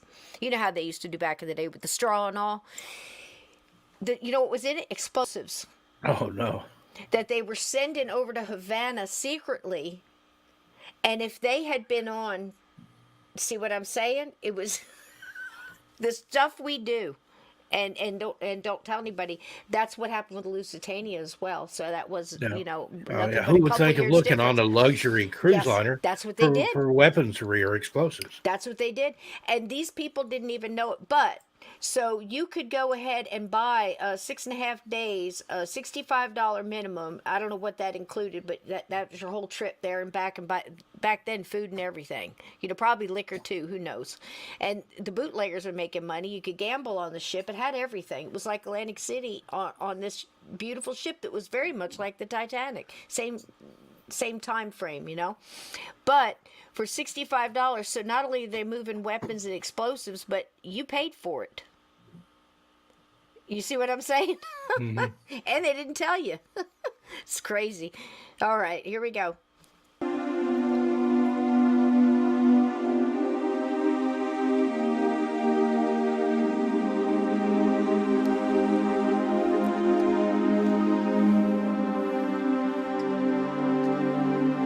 There's a pier.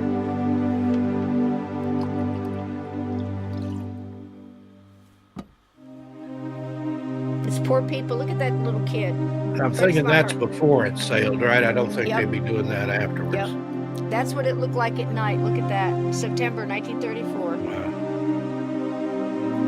Now that's some of the dead in the Paramount. They laid everybody out on the stage at the Paramount. You could see where the pier was. And I'm sorry I keep stopping it, but just to let y'all know that you could see them laying here on this is probably the deck of the ship, but they moved them to the boardwalk and then they triaged them. And you saw them earlier moving them into a building. Well, that was the Paramount Theater. And the Paramount Theater had a big stage and lots of chairs where people could sit and rest, you know, where they could bring in supplies and get their, you know, whereabouts about them. But they put all the dead on the stage, and that's where they sat for weeks.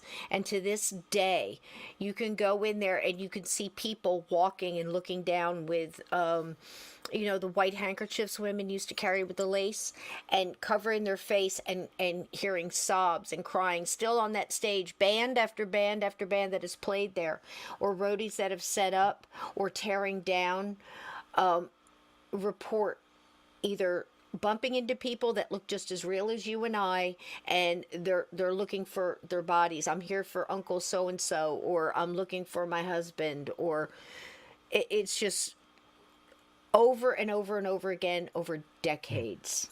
Oh, to this day. Horrible.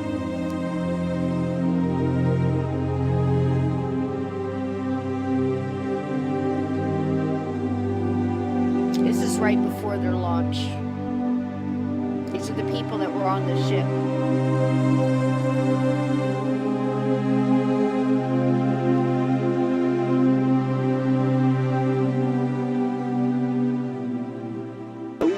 attending the gala event could have foreseen the dark fate awaiting the sparkling new flagship of the Ward Line.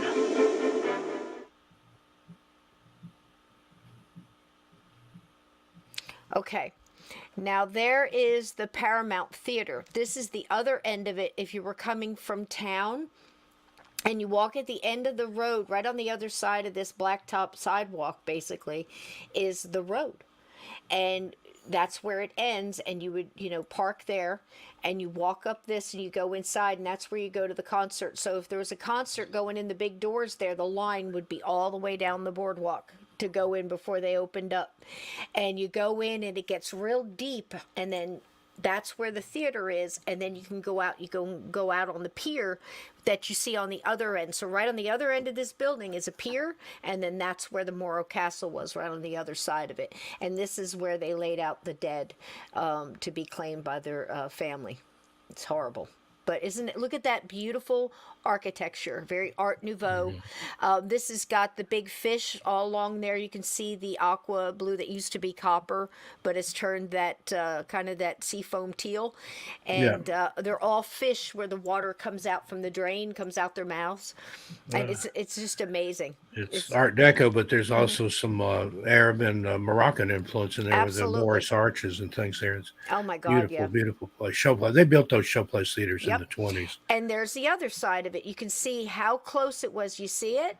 It was moored right up there. I don't know how it got that close. I've been swimming in this beach. This beach between these two buildings where these people are standing was a free beach all from the 60s all through up into the 90s. Now you have to pay to get on it. But it was always a battle on whether it was owned by Bradley Beach or Asbury Park, so they didn't charge you to get on this little beach. So where they're sitting is what we used to call all through high school the free beach. And now on that pier is a bar. Cabins, they were all wood all along there. There was no fire break and that. So when one of them caught on fire, they just multiplied the heat, everything built up, and just swept right on down the decks. And that because it was all wood separating the cabins. If you look at pictures of the hull, you can see how badly burned this ship was and how intense the heat was, because all the paint except for some on the bow is totally burned off. The deck got so hot that it melted the oil in the paint.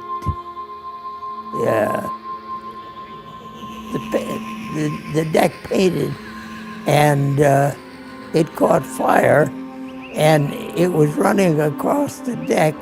You could see it running right across the deck, feeding on the oil that was boiling out of the dried paint. And their feet, the shoes, the soles of their shoes were burning.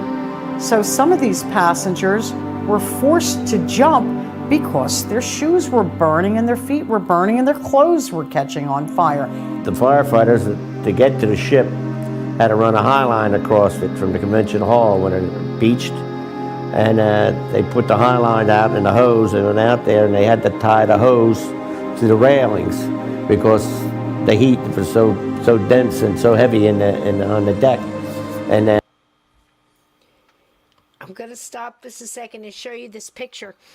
This line, this was a rescue line. Of course, everybody's gone now, but they had to get back and forth in the ship to recover the dead. Of course, they were horribly burned. Now, one of the major problems on this ship was to keep the crew busy. They used to start painting the deck of the ship from one end to the next, and when they got to the other end, they'd start all over again. They over painted this ship. And of course, it was like that battleship gray, and it was heavy oiled paint. So once it started to go, it just caught on that oil paint and and all the cabins were wood. So what chance did they have? Now, the reason I stopped this to show you, because this one gives me chills. I've actually seen this. When, I hate to sound like an old cliche story, ghost story here, but when the moon is just right, and it seems to be that the clouds are a little heavy in that fog, is just kind of filtering over the ocean, and the waves are low. And I know that sounds funny, but it always seems to be that time. And you're standing on the pier and you look out where they had this line. You can see the ghost of this line. You can't see the rope, but you can see the chair moving. And it's going to a ghost ship that's no longer there. And I know many people that have seen it, and I've seen it myself. But that is so creepy. And that goes right there, Steve, in line with, because the people that are doing this were dead, right? Yeah. So I'm thinking Lincoln Train, I'm thinking Marie Celeste, I'm thinking of all these things that just the burst of energy and the emotion of the event has stamped some kind of replay. It's an amazing thing. And I don't know if it's just because, like I said, you know, it's always moist. It's the ocean, for Pete's sake. But when the fog and the clouds seem low and it's not a bright and full moon, you know, the light is right. I don't know how to explain it, but I've seen it, and it looked just like I'm looking at now, with no ship and no rope. Wow. Crazy. And you could see it move. Glenn Dannison saying that there was a film made about it. Now, I know there was a TV movie, I think like 1979, 1980 or something like that, called The Mystery of the Morro Castle. John Goodman, the young John Goodman was in that. Now, there may have been other movies besides, since it happened back in the 30s. There's so much with this ship. Oh my gosh, there's so much. There's a murder mystery. They, you know, like he said in the newsreel, that rumors went abound, like, you know, what caused the fire? Was it the passenger mishap? Was it, you know, loose cigarette? Everybody smoked. The fish freaking smoked back then. Or was it something else? Or was it a crew mishap? But there's this mystery wrapped around it, that there's one of the radio engineers had a checkered past, had problems with arson in the past, was a loose cannon before this event and after, even killed somebody, 2 people, I believe, and went to jail for it. The captain wasn't there a story died. about the captain? Yeah, I was just going to say died. The captain was dead like Yes. 6 hours before it caught fire. Absolutely. And there's a theory that somebody killed him and set fire to the ship to 100%. cover the crime, because they thought, you know, just burn him and Yep. everybody on board. Yep. And when the captain was found, supposedly he died in his cabin of, get this, indigestion. Okay, and that was supposedly a fail-safe that they put on what do you call it when you're dead and they give you a piece of paper for it? A license to be dead. What is that called? Death certificate. Thank you very much. A license to be dead.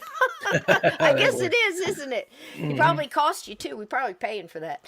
But they would write indigestion. Now, have you ever known anybody die of indigestion there, Steve? Not that I can think of. Well, apparently what it causes is he died in the cabin. That's where everybody saw him last. But when they found his body, how they identified it, I do not know. Was in a different room, and it wasn't enough to put in a suitcase, they said. They carried him out in a suitcase. So, I mean, this is crazy crap that's wrapped around this thing. Donnie, it was a fire and an explosion. Yep. Fire first, and then the Right. powder, And fireworks, whatever it was they had on there. They think that this guy may have started it as a revenge thing, or he did this kind of thing. He was kind of a pyro and a scientist and an electronics, whiz bang. I don't know, but they're going to talk about it here in a minute. They know it better than I do. And again, parts of this were taken from this wonderful man that does Tales from the Jersey Shore on YouTube. He's got the whole thing there. I'd highly recommend you go watch the whole story and give him full props, thumbs up, and all that kind of stuff, because he did a really good job with this, and I just grabbed you a couple little parts for you, but it's a long story, so we only got a little bit of it here. Because the heat was so dense and so heavy on the deck, and in those days you don't have the fireman's boots like you do today, and they was melting to actually. Jersey pride. The Bogan family launched their fishing boat, the Paramount, into treacherous seas, and after gathering a crew of other fishing boat captains, saved more lives than any other lifeboat that day. How about An armada of local fishing boats quickly followed. The Bogan family of Brielle, they are a phenomenal. Here, this fishing family, Captain James Bogan, asked his crew members to voluntarily go with him to save as many lives as they could. They did that. They went out and they saved 67 people. When they came in, they had to explain to the Coast Guard, the FBI, the state police, every bureaucratic body imaginable, their role, of course, in saving 67 people. And they picked up 67 survivors, and a couple of them were pretty sad. They wouldn't let go of their husband or their wife, who was already dead. They were holding on to them, keeping them afloat. But there was no more room on the boats for them, so they had to let them drift off. Initially, instead of being graciously thanked for their heroism in saving so many lives, instead they were ordered to explain why they had 72 jackets and only 67 survivors, which put them on the defensive. So Captain Bogan explained to them that this little, very small fishing boat, his crew members were risking their own lives in a nor'easter of gale force winds to save what lives they could. And Captain Bogan instructed his men that if you find a live passenger holding on to a loved one or another individual who's clearly deceased, who has died, do not bring the dead on board. We need room to save the living, which makes sense, and it was the right thing to do. But sadly, some of these people holding on to life jackets of their wife or their husband or their child, the Bogan crew member is pushing the body through the jacket. The family member is still clinging onto the jacket. So when they're brought on board the Paramount, they have their own jacket and the jacket of their loved one who's left to drift away at sea.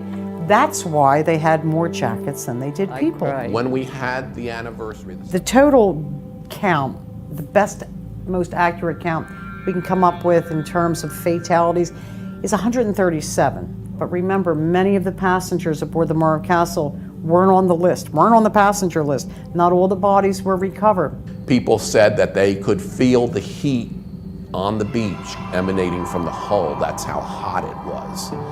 A media frenzy of reporters took place just hours after the wreck and helps us relive the stories of the survivors who lived to tell their grandchildren the tale of the Morro Castle. As you see, I have a watch here that stopped exactly at 25 minutes to 5. That's the time I jumped in the water.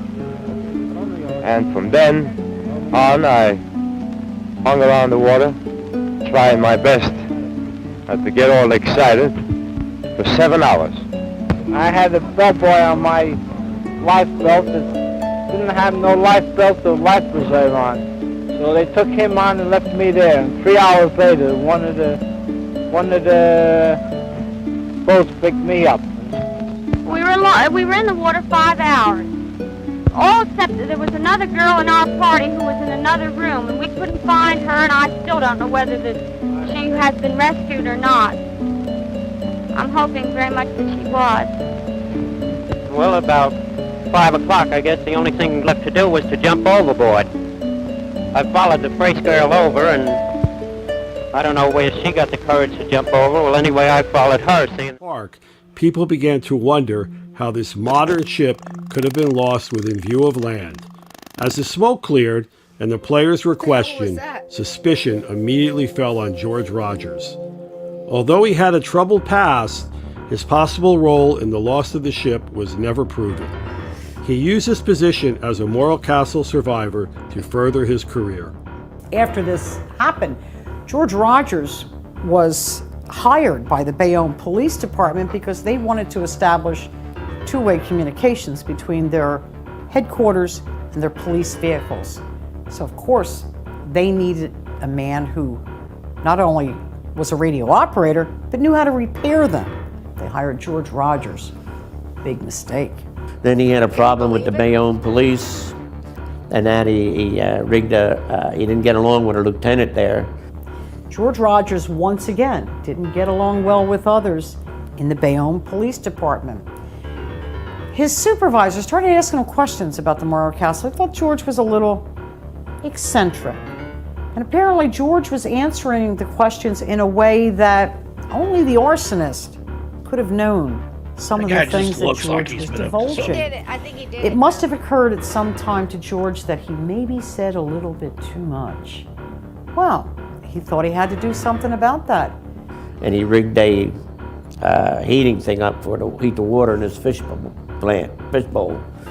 And the thing blew up when he plugged it in, and the guy broke his leg, had a broken leg, and other injuries in that. So he took an aquarium, fish tank heater, and created a bomb that was detonated by his boss after lifting the lid of this box into which this makeshift bomb had been placed. Not suspicious at all, I'd say. I couldn't possibly be him. What do you guys think? Obviously in an attempt to kill his boss, to kill him because he was afraid that this man would rat him out about the information he provided that he shouldn't have provided. Didn't kill him. Maimed him, and he lost part of an arm. Well, George Rogers went to prison for that attempted murder, but he didn't serve much time, and they let him out. George Rogers then got into an argument with his neighbor over money that he had borrowed from the man, and the man was trying to get George to pay it back. So George decided that it would be easier just to bludgeon him and his daughter to death rather than repay the debt. That was the last thing. Not suspicious at all. Probably owed him like 20 Seen bucks. of the two people. Then he was convicted of that, and he went to prison, in Trenton State Prison, and he allegedly told one of his cellmates how he set the fire on the Morro Castle, but he died before any more things could be made. He murdered two people, and he ended up dying in Trenton State Prison, and he took a lot of the answers with him, probably. George Rogers died in state prison in Trenton in 1958. He never served a day for his probable role in the Morro Castle fire. While mysteries still surround the tragedy of the Morro Castle, and facts can be difficult to distinguish from fiction, these lost souls are a reminder of that fateful night on September 8th, 1934. The Morro Castle is one of the great maritime mysteries in America. There are so many unanswered questions to this day about what really happened on the Morro Castle. How did the captain die? Who set the fire? How many people really died on this ship? What was the role of the crew members in saving or failing to help to save passengers? Why were so few lifeboats launched, and those that were launched carried mostly crew members and not passengers? Like I say, it's a real mystery.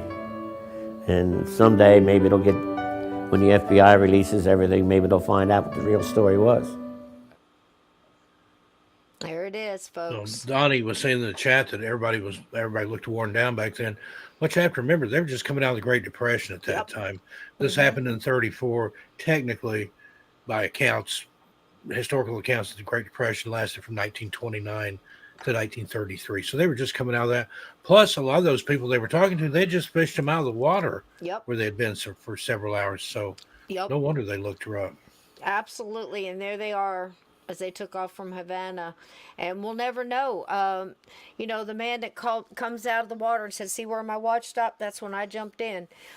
People think, too, you just jump out of the ship and you go into the water breaks your fall. No, it's like hitting Do you see how high concrete. that ship was, though?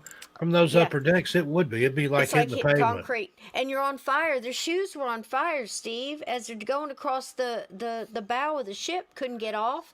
I mean, these things are tragedy. It's like so many of the crew members. I've watched so much video in the past week on this, and so many of the crew members and people on the ship or people on the shore said the same thing. To be on a ship and lose that many people within sight of the shore. Now, in Spring Lake, which is, if you look at the map, I've got a map here got a little sideshow, and I've got a map for you, but it's Asbury Park, Bradley Beach, Ocean Grove, and you've got Spring Lake. These are all small little towns up the shore.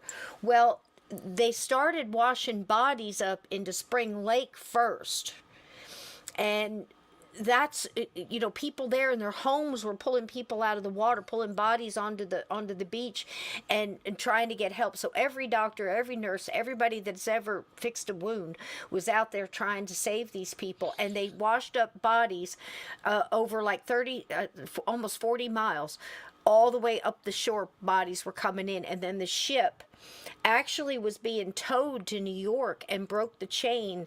And once it broke the chain, that's when the nor'easter, which was a storm during this whole thing too, by the way, came up and moored right there at the Paramount Theater. So it was quite the trip, Steve. So what did they do with the remains? What was left? Did they haul it somewhere and scrap it, or? Yes. Okay. Yeah. They wanted to keep it. Now the thing was to there's now it'd be a museum and gift shop. Yep. There's conferences being held in these grand hotels where everybody with money and all the commerce out there in these small towns were saying, hey, whoa, wait a minute now. These people are coming. We had to build a highway for the overflow of all the people coming in to see this thing. This is the best thing since sliced bread. Let's keep it. But the thing is it was coming back from on the way to Havana. It was hauling weapons and missiles and things like that, and dynamite and things. On the way back, it was hauling hides. Okay, so to make leather, going to New York to make leather suitcases and such. So it's all these hides. It's deer, it's alligator, it's all this stuff from Havana, right? Probably snake. Oh, God knows what kind of stuff. So it started to stink. What didn't burn in the thing was stinking so bad that it got to the point between the bodies and the remains that they couldn't get off the ship because many were left. It was just ash and just a mess. The ones that they could move, they were taken out in suitcases, like I said, buckets. It's horrible. And but these hides they left, and they started to really stink, so people were complaining about that. So they decided to get rid of it, but they didn't get rid of the ghosts because there is a young boy who I know many mediums have talked to this boy. He has no interest in leaving. They cannot convince him that his parents are, his loved ones are on the other side, and he's kind of mischievous, so he messes with people that are on the beach, and he might pinch a girl here and there in a bikini or whatever. But he's a little boy from that era. He was on the Morro Castle, and not everybody on there was rich and the elite. Some were kids that belonged to the crew, and they brought their families sometimes back and forth, and that he was one of them. So there's him, and then all the people on the stage. You'll be sitting next to someone watching a concert or watching an orchestra, because they also have orchestras and local bands and stuff there too. And you're sitting next to someone you think is just like you, but they're dressed a little funny, and the next thing you know, they disappear. They weren't really there. They were crying with a handkerchief. It seems to be a lot of this handkerchief stuff going on. Either people covering their faces with bandanas because of the stench of the bodies, or people crying because they're there to collect their dead. So it's pretty awful, but it's very active on the boardwalk. And I have some more here, some pictures. It's not just the boardwalk isn't just haunted by passengers of ships and things like that. Of course, the Morro Castle and many other things that went on. But Stephen Crane, the famous author, lived and died in Asbury Park, and his home His is house haunted. is haunted. Yes. Yeah, I read about that one too Did ya? today. And this is him there. Asbury Park native Stephen Crane, before he wrote The Red Badge of Courage, wrote an article called Ghosts on the New Jersey Coast for the New York Press in 1894. So it's been haunted for a while. Yeah. There's always been an energy there. Absolutely. And some of the stories he wrote about, he told of the ghosts of two lovers on a beach in Deal.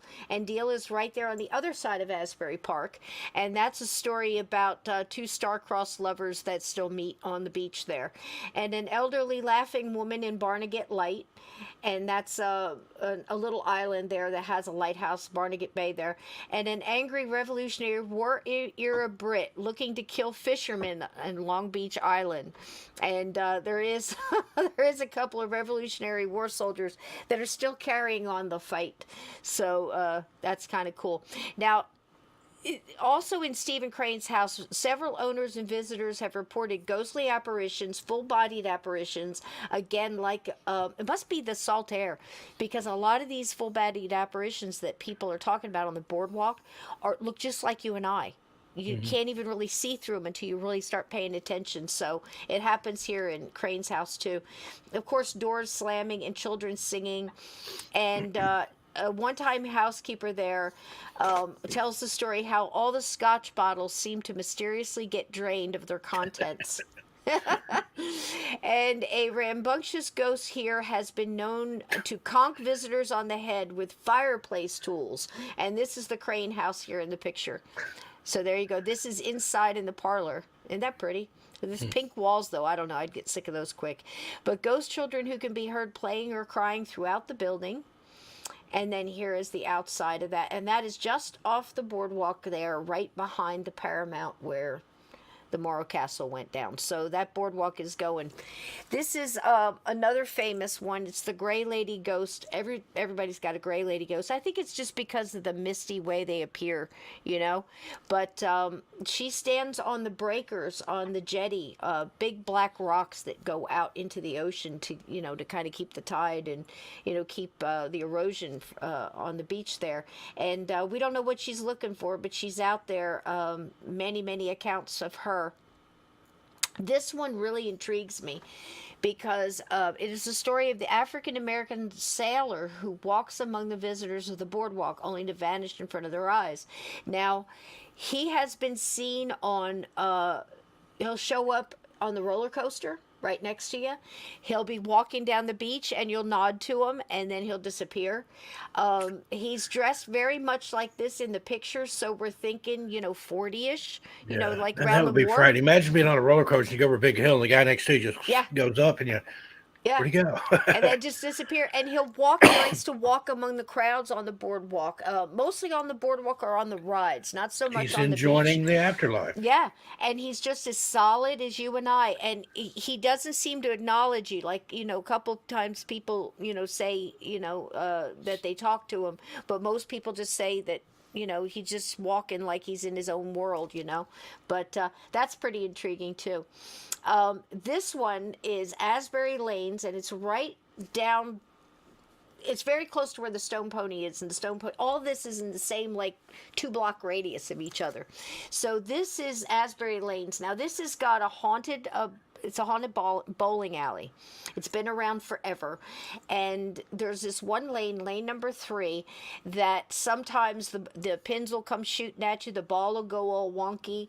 The machine will, mechanism will start going nuts. And if you're brave enough to use the bathroom, it is said you'll walk into an empty bathroom, get in the stall, and when you open the stall door, standing against the wall will be a huge Hell's Angels biker, complete with colors and grease, and he haunts the bathroom there. So, you know, it's kind of funny hearing the stories of people trying to get out and get around him to get out, and he's just laughing. So, can you imagine, though, if you did come back and have to haunt someplace, get stuck in a bathroom?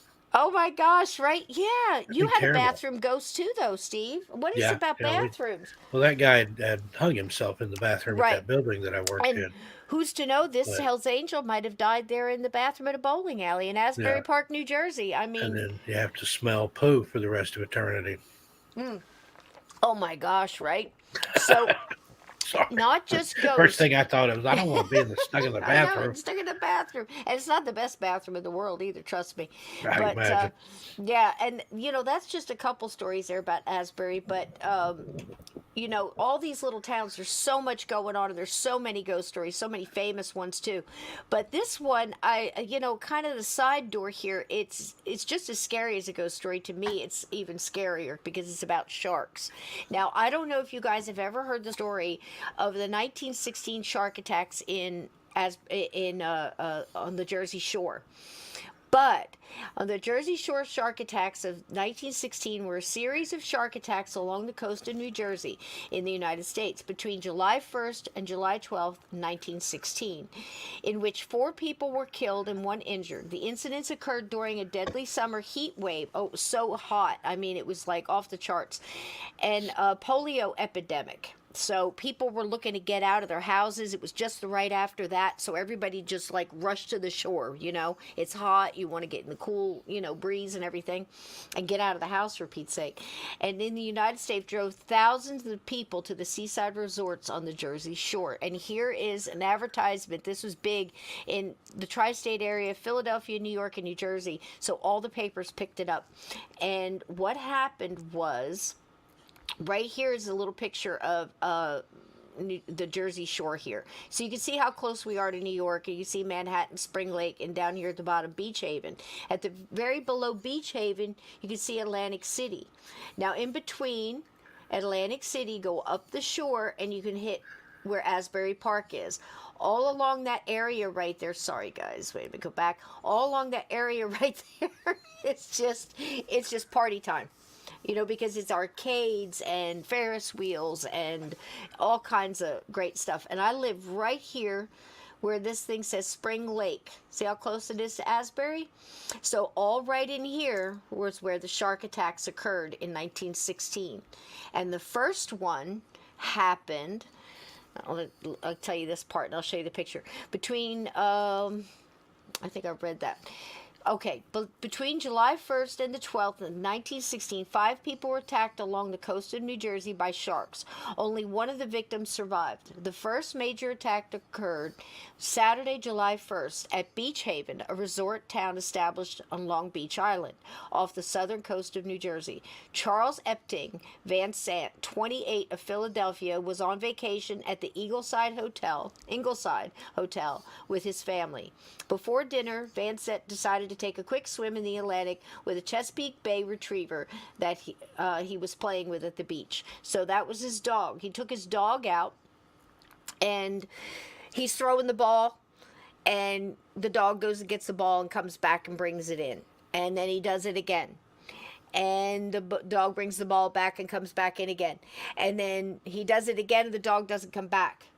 So he goes in after the dog. He's hollering for the dog, and everybody sees him yelling, but he thinks he's just yelling for the dog, right? So he dives in, he goes in, he gets through the breakers, and he gets down past the sandbar, and he's looking around for the dog, and he's yelling, and now he starts yelling, and he's not yelling for the dog. He's been attacked by a shark. It got both of his legs. The man dies. What do you call it? What do you call the beach guys who rescue people on the beach? The lifeguards. The lifeguards go out and get him with the little canoe rowboat and pull him into the boat, and the guy bled to death before he could get him to the shore. So the second major attack occurred Thursday, July 6th, 1916, at the resort town of Spring Lake, New Jersey. And you heard me say Spring Lake, New Jersey before, because that's where the bodies of the Morro Castle had started to come onto shore in Spring Lake. So here we are in Spring Lake again. It's 45 miles north of Beach Haven from the first attack. The victim was Charles Bruder, 27, a Swiss bell captain at the Essex and Sussex Hotel. Now the Essex and Sussex, I think I have a picture of it here. There it is right there. That's a grand hotel.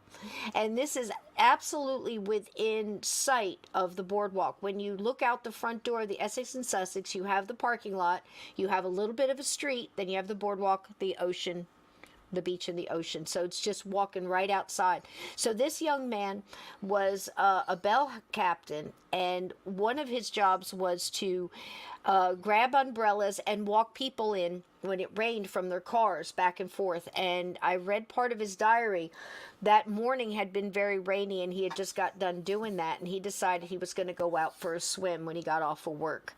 And he said goodbye to the manager at the hotel, walked out that door across the street, jumped into the ocean, and was the second shark attack.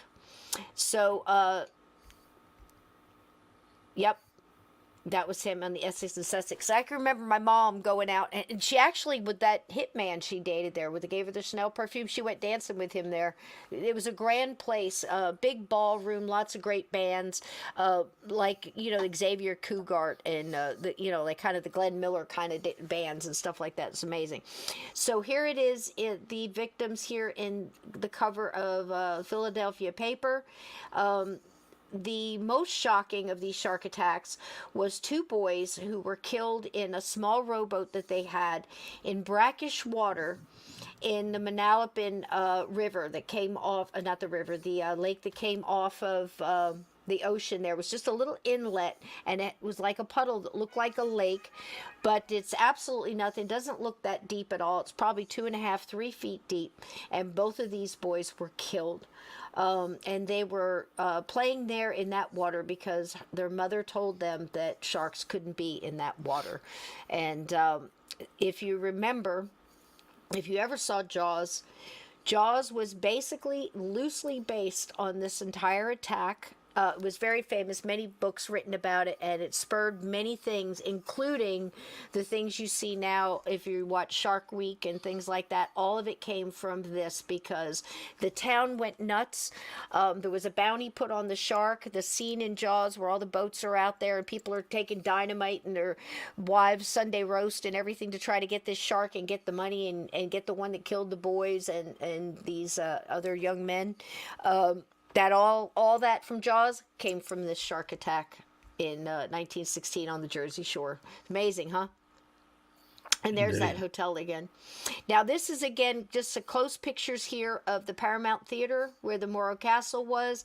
You go up the boardwalk here, you can see people walking in the great big doors. And if you think about it, you've probably seen about a dozen movies that this was in right here. And if you look to your left on that picture, right in front where that lady is standing with that red outfit, little outfit she's got going on there, right in front of her is a plaque to the Morro Castle. And that's all that's left of the those that are lost. This is inside of the Paramount. And you can see all the chairs. They used to be covered in red velvet back in the day with red velvet curtains.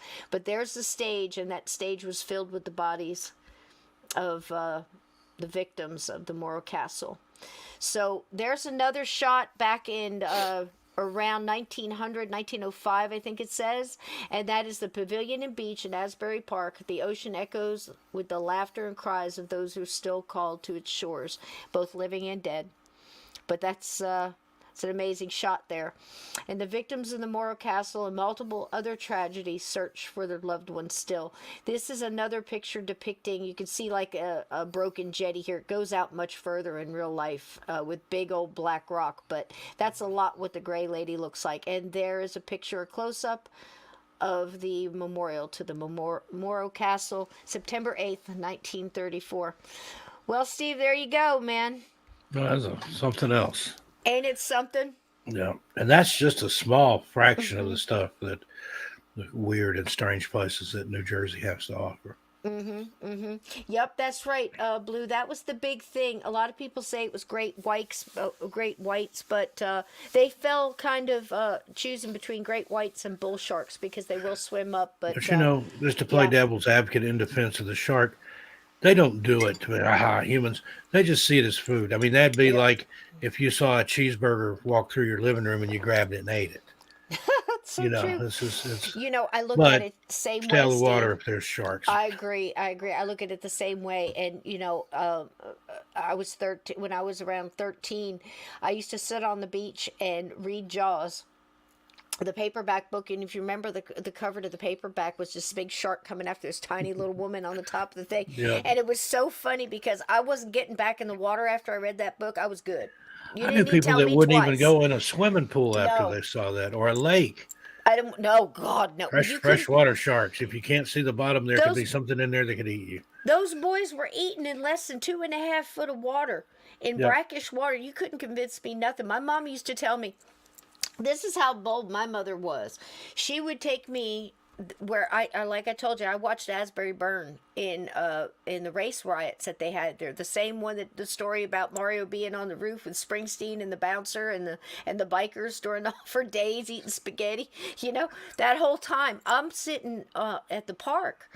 And in a little place is a little Belmar Marina, great place. And you look across the marina and you can see Asbury Park. And we're sitting there having a picnic, and all of a sudden Asbury started to burn. So right there is a little place called Shark River where she used to take us to swim. And she used to try to convince me there was no sharks in it. And I said, well, they called it Shark River.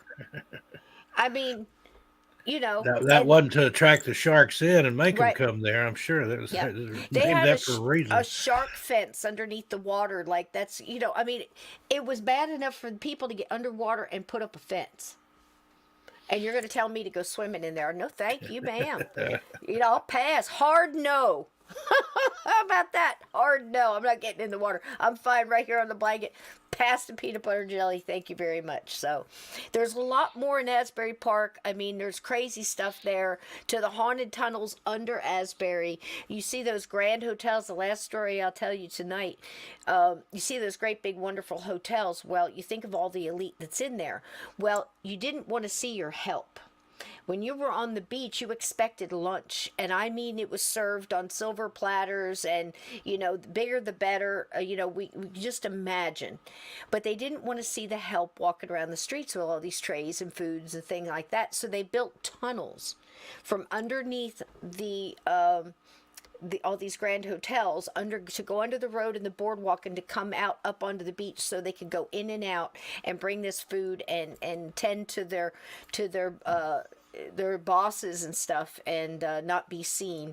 And those tunnels, you can go down in there and you can hear wailing and the carrying. It could just be sounds from the ocean, see, like a big shell. But your mind tends to wonder, you know, with all the people that have passed through there, the Native Americans, the Revolutionary War, the immigrants looking for a new hope and new home, and, you know, the people that lost everything and found everything all at the same time. You know, the echoes inside those tunnels, I think, say it all. You know, it really does.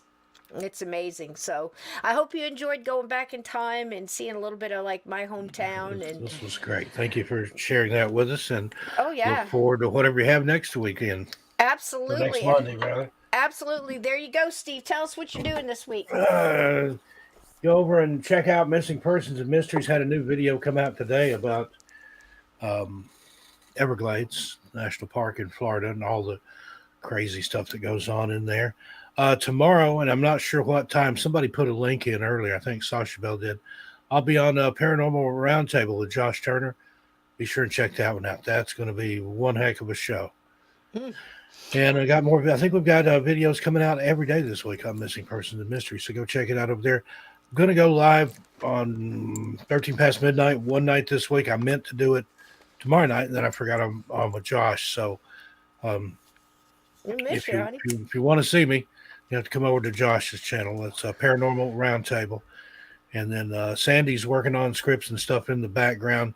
But we will be back eventually on 13 past midnight, I promise.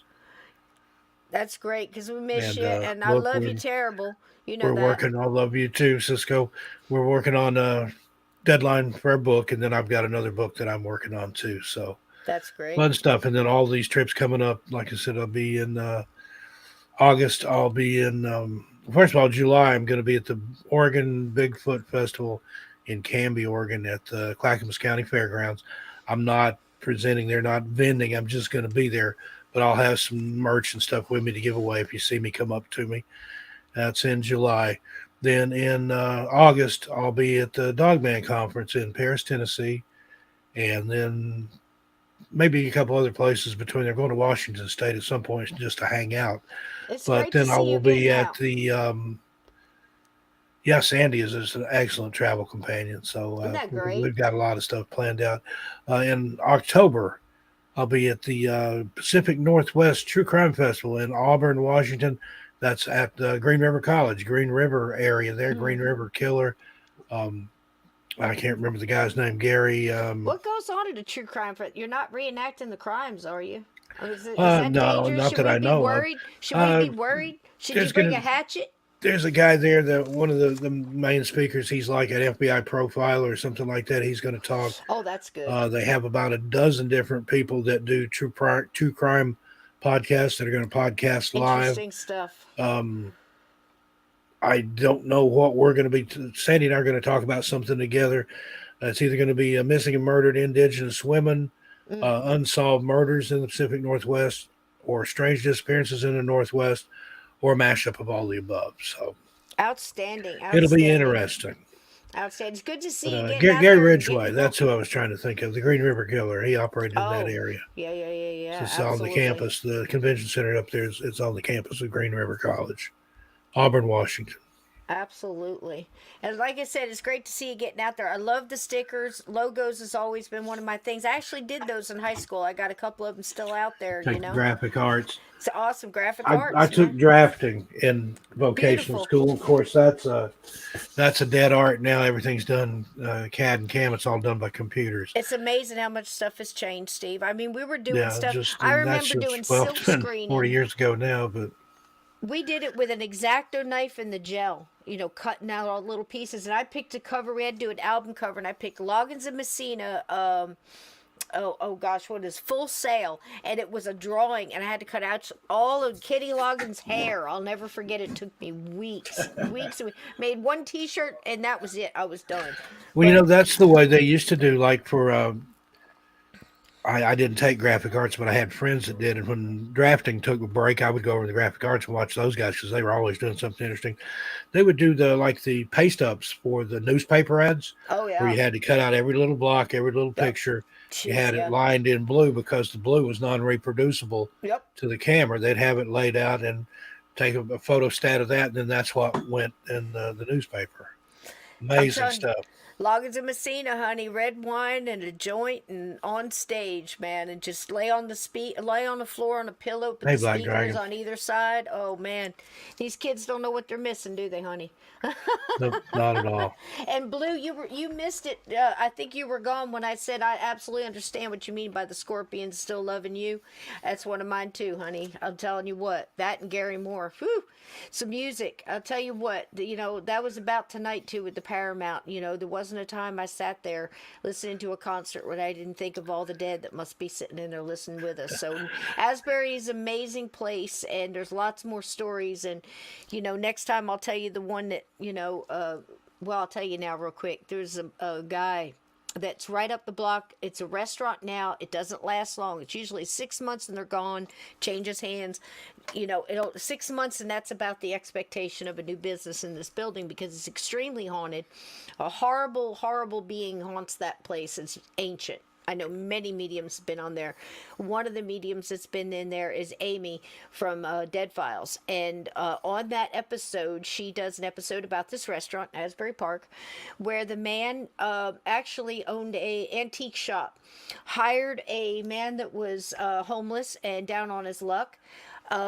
Something happened between the two of them, but the young man wound up in the cellar fixing shelves, and the man either grabbed him, touched him, brushed him, hit him at the wrong time, something. He turned around and he beat the man to death with the hammer and hit him multiple times. Jeez. Well, when mediums go in there, they'll say, well, there's this dark entity and then there's this other one. And Amy herself said, the man that I'm seeing here, a young man who killed someone with a hammer, he's not dead. He's actually in prison. in the same prison that this guy that set fire basically to the Morro Castle was in, and he was alive, but the energy was so much that he appeared as a ghost in there too. So I've heard of that. I've heard of people being in a coma and yes. actually appearing somewhere that their energy was able to travel. Incredible. This is why we'll never get all the answers, Steve. There's so many Because there's twists so and many turns. different. Each one is just as unique as the person that the ghost was in real life. It's incredible, you know. And Donnie Cho, you're exactly right. There's nothing better than traveling with another smoker. We were riding along. Sandy's like, "Yeah, here's a rest area. You ready for a cigarette? Yep, pull over. Man. Let's go." Let's go. Only thing, I'll smoke the whole thing. She only takes a couple puffs off hers and puts it out for next time. I want to smoke it down as a filter if I stop. She doesn't cross my mind as somebody who stands still for very long. No, she's on the move. She's got on a lot the of move. energy. She's on the go. She's got a lot of energy. She's a go-getter. Well, Steve, it's been another wonderful night, my love. See you next week. It's going to be a tough week for me. I'm going to be up to my arse in rose petals, and we got Mother's Day at the florist. So I don't know what we're going to have for you next weekend. A fun week. You might just have me sit here going because it's going to be a trip. But I'll see you next week. We can do that. Those shows are good where we just come in and spitball stuff back and forth and see what happens. If we don't have a topic, we can talk to the chat. And as my dad used to accuse me of being able to do, I can talk until I think of what I want to say. So. Yep. There you go. There you go. We'll have fun. We'll have fun. We'll absolutely have fun. I love you, my friend. Y'all have a good night. Be kind to each other out there. You know, it might seem like it's getting rough, but you don't let those candles get blown out. You keep your light going. Y'all hear me? That's right. You keep that light going. If the Be wind good blows to out yourselves your candle, and each other. Be careful out there. I'll see you a little farther on down the trail. Thanks, everybody. Love y'all. Good night, everybody. Good night.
Since the Titanic, no disaster of the sea has so shocked the world as the tragedy of the American luxury liner Morro Castle, in which upwards of 100 people lost their lives.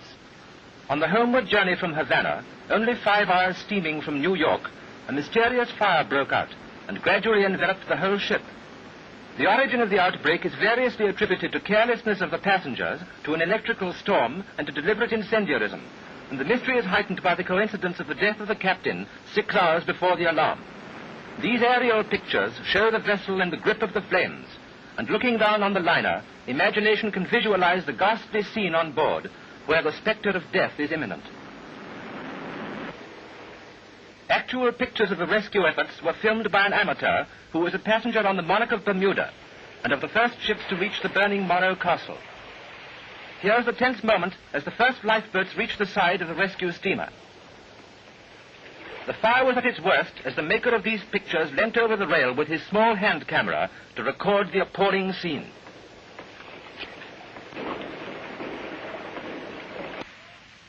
Residents along the New Jersey coast crowd the beaches in readiness to lend willing hands to the rescuing lifeboats battling their way through the breakers to the rocky shore. Passengers and crew, shivering and nerve-wrecked by the torment of the night, are taken swiftly into the care of sympathetic helpers. Every available doctor and nurse has been called into active service to aid the survivors as, crippled and dazed, they come up from the sea. All through the day the toil goes on, in ceaseless effort to ease the pain of the body and give new life to the tortured mind. The coastwise steamer Andrea F. Luckenbach brings in 22 survivors. And police board her and carry off the rescued, mostly women suffering from shock and cold. I was in the water for about an hour, I guess, and I don't know what time the boat sunk. I don't know. In the confusion and excitement, my wife must have went over the rail. I haven't seen her since. I don't know whether she's alive or not. Captain Francis of the British ship Monarch of Bermuda tells his brave tale modestly. It's difficult to talk about anything like this. The only thing I can say is that I'm terribly glad that my crew and myself were instrumental in saving 71 lives. I really haven't any more to say, only I do hope I never see another sight like that as long as I'm going to see. Take a retrospective glance at the Morro Castle as she looked in Havana Harbor. I do hope I never see another sight like that as long as I'm going to see. Take a retrospective glance at the Morro Castle as she looked in Havana Harbor, before passing to the last scene of her gutted hulk beached off Asbury Park, New Jersey, where the morbidly curious have come in their thousands to behold the grim spectacle. Lifeboats that were never launched hang from her davits, charred and twisted by the fury of the blaze.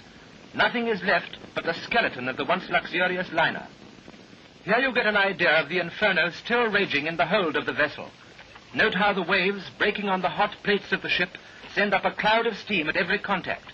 And while the smoke still rises from the derelict, all the world waits the results of the investigation.